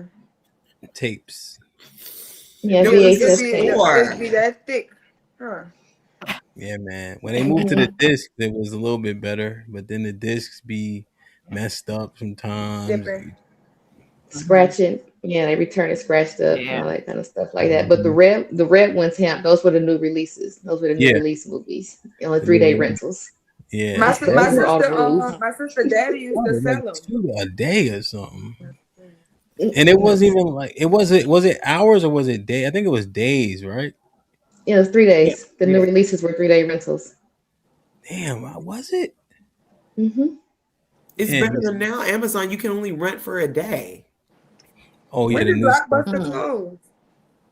Blockbuster closed on like 12. Yeah, maybe 2010. I think Hollywood Video closed a little bit after. Remember them? Mm-hmm. They were a little smaller too. Blockbuster was a conglomerate, and I did not think so. Redbox kind of took some market share, and then Netflix was just like a Out of bomb. there. I thought Netflix was first. Because It may have Netflix, it was existed. $8.99, and they send the disc to you. They mail it to you. Mail. Mm-hmm. So that was like Oh yeah. that was the first. That was the nail in the coffin for Blockbuster. Yeah, people just started getting into that convenience factor. Like, I ain't going outside. Like, we never thought nothing different. Like, the only thing you can order is pizza. Yes, Jen Alpha's like, what are we talking about? The innovation is crazy, right? Because you can use all the pizza at the DoorDash. You can bring liquor. You could get a bottle of 1978. That's what you drink right now, like 1738. Yeah, you can literally order that shit. Yo, I can literally order that shit right now. They'll bring it to my door. And I order all my water because I live on the third floor, and I refuse to bring water on the third floor. Do you hear me? That shit is real. I remember like ordering pizza. Like, we was out in couple neighborhoods. We ordered pizza. The driver don't stop. That you got to jog next to the car and give him the food, and he give you the pizza. No, remember they used to give you the pizza for free if they delivered it in more than 30 minutes. Yes. Oh no, I'm saying because of the safety issue, Callie. He didn't stop the car. Yeah. No, eventually they just start telling us you live. We don't deliver your neighborhood. Yeah, you could get the Chinese to go anywhere. They go anywhere. They'll bring you the food. But yeah, man, damn, that was some good. I remember the first time we saw Red Bull. He made a mistake. He came to the neighborhood and parked his truck and went and knocked on somebody's door. I ain't never drank so much Red Bull to this day than that 24-hour period in my life. Y'all stole a man Red Bull? Did we? That probably stunted your growth. That's probably why you're not tall. Maybe. Red things. Tell you what, I'm just saying the world is innovative. Like, y'all, we never thought nothing was gonna be better than Walmart. Amazon is great. I was there when Amazon only sold books. Yeah. Online bookstore. And then we thought the microwave, like the oven was doing its thing, but then we got the microwave. Then these niggas came out with the air fryer. See the nigga that made the air fryer? I don't like air fryer food. I don't like how it tastes. Air fryer is a beast, bro. Remember the cab? Air fryer. Oh my. The cab, man. They still have cab. Talking about a taxi cab. Oh yeah, man. We got Uber Black now. That's what I'm saying, man. The cab driver, you can get it. You could, well, man. I don't know, man. It was good to be a kid back when we didn't have all this shit. The 90s and 2000s. I was just talking to Love C earlier about the white pages and the yellow pages. The white pages was just a big book where all your information was and everything like that. Wasn't nobody worried about getting doxed and that kind of stuff like that. It was your name, address, and telephone number listed in alphabetical order. The phone booth. Yeah. Our shit was in there too. That shit was sick. Yo, you can't. Being homeless today gotta suck worse than ever, right? Nobody got cash. Yeah. Like, real shit. Like, nobody. Homeless people be having cash apps. Do they? Oh. You know they you get food stamps when you're homeless and they give you a government phone. But I don't know if that the Obama phone was, but that was 2012. So them phones were a little more shabby. First phone was the Bush phone. Bush had. So wait, y'all remember that little phone? I remember my daddy first got a phone. Get your hand off your face. I'm just saying, they used to have this phone. My dad used to have this Nokia, and I used to play this snake game on there. And you would bite a dot, and the snake would get bigger and bigger. And the goal was not to make the snake eat itself. Y'all played that? Went from Motorola to a prime cone phone. Coco, you know what's interesting about Sherelle? She got a big shoe, like how we used to have back in the day. People when they had the one leg shorter. Oh my! You know what? She got a big shoe. He didn't want me to tell everybody. He only say that. I'm with him. I have to pick him up. Yo, Shauna, she got a big shoe. You know what I mean? Oh my God. She got one of the black ones, just wooden on the bottom. You know what I'm saying? Well, shoot, now everybody walking around with orthopedic shoes on. They call it fashion. See, the problem is Hamp would be taller if his knee to ankle range was longer. But it's like his knee and his ankle, they really like they're close. You know what I'm saying? It's not. He don't have a long like the grandpa on King of the Hill. Yeah, he had no shoes. You know how some people have little torsos. He have a normal torso. It's the little leg to ankle ratio.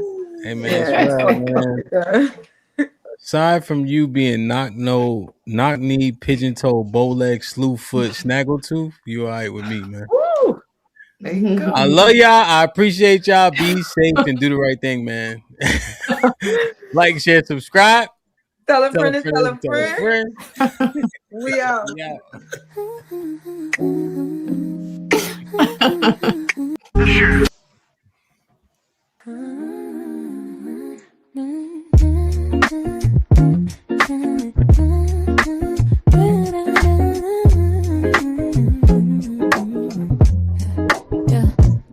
Women's P.O.V. a place to be heard. When it's P.O.V. I need a word with my girls. When it's P.O.V. Tuesday nights trying to get it right. It's just real point of views from real women's lives now. Women ladies, put the kids to bed and pull up a seat. We don't judge, come up, just say what's up before you speak. Tuesday night, this night, this might be risky every week. So let your head down, pour the wine up and get ready for the tea. It's a different outlook, trying to find out what is missing. DJ Hamp gon' let you cook to edify and not to burn down the kitchen. Relationships, kids, new women just one, don't judge. Girl, we listening, don't judge. Yeah, girl, we listening, don't judge. Don't judge. Cause girls just wanna fight and women just wanna have fun. Women's P.O.V. I need a word with my girls. Women's P.O.V. Tuesday nights trying to get it right. It's just real point of views from real women's lives now.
Relationships, kids, new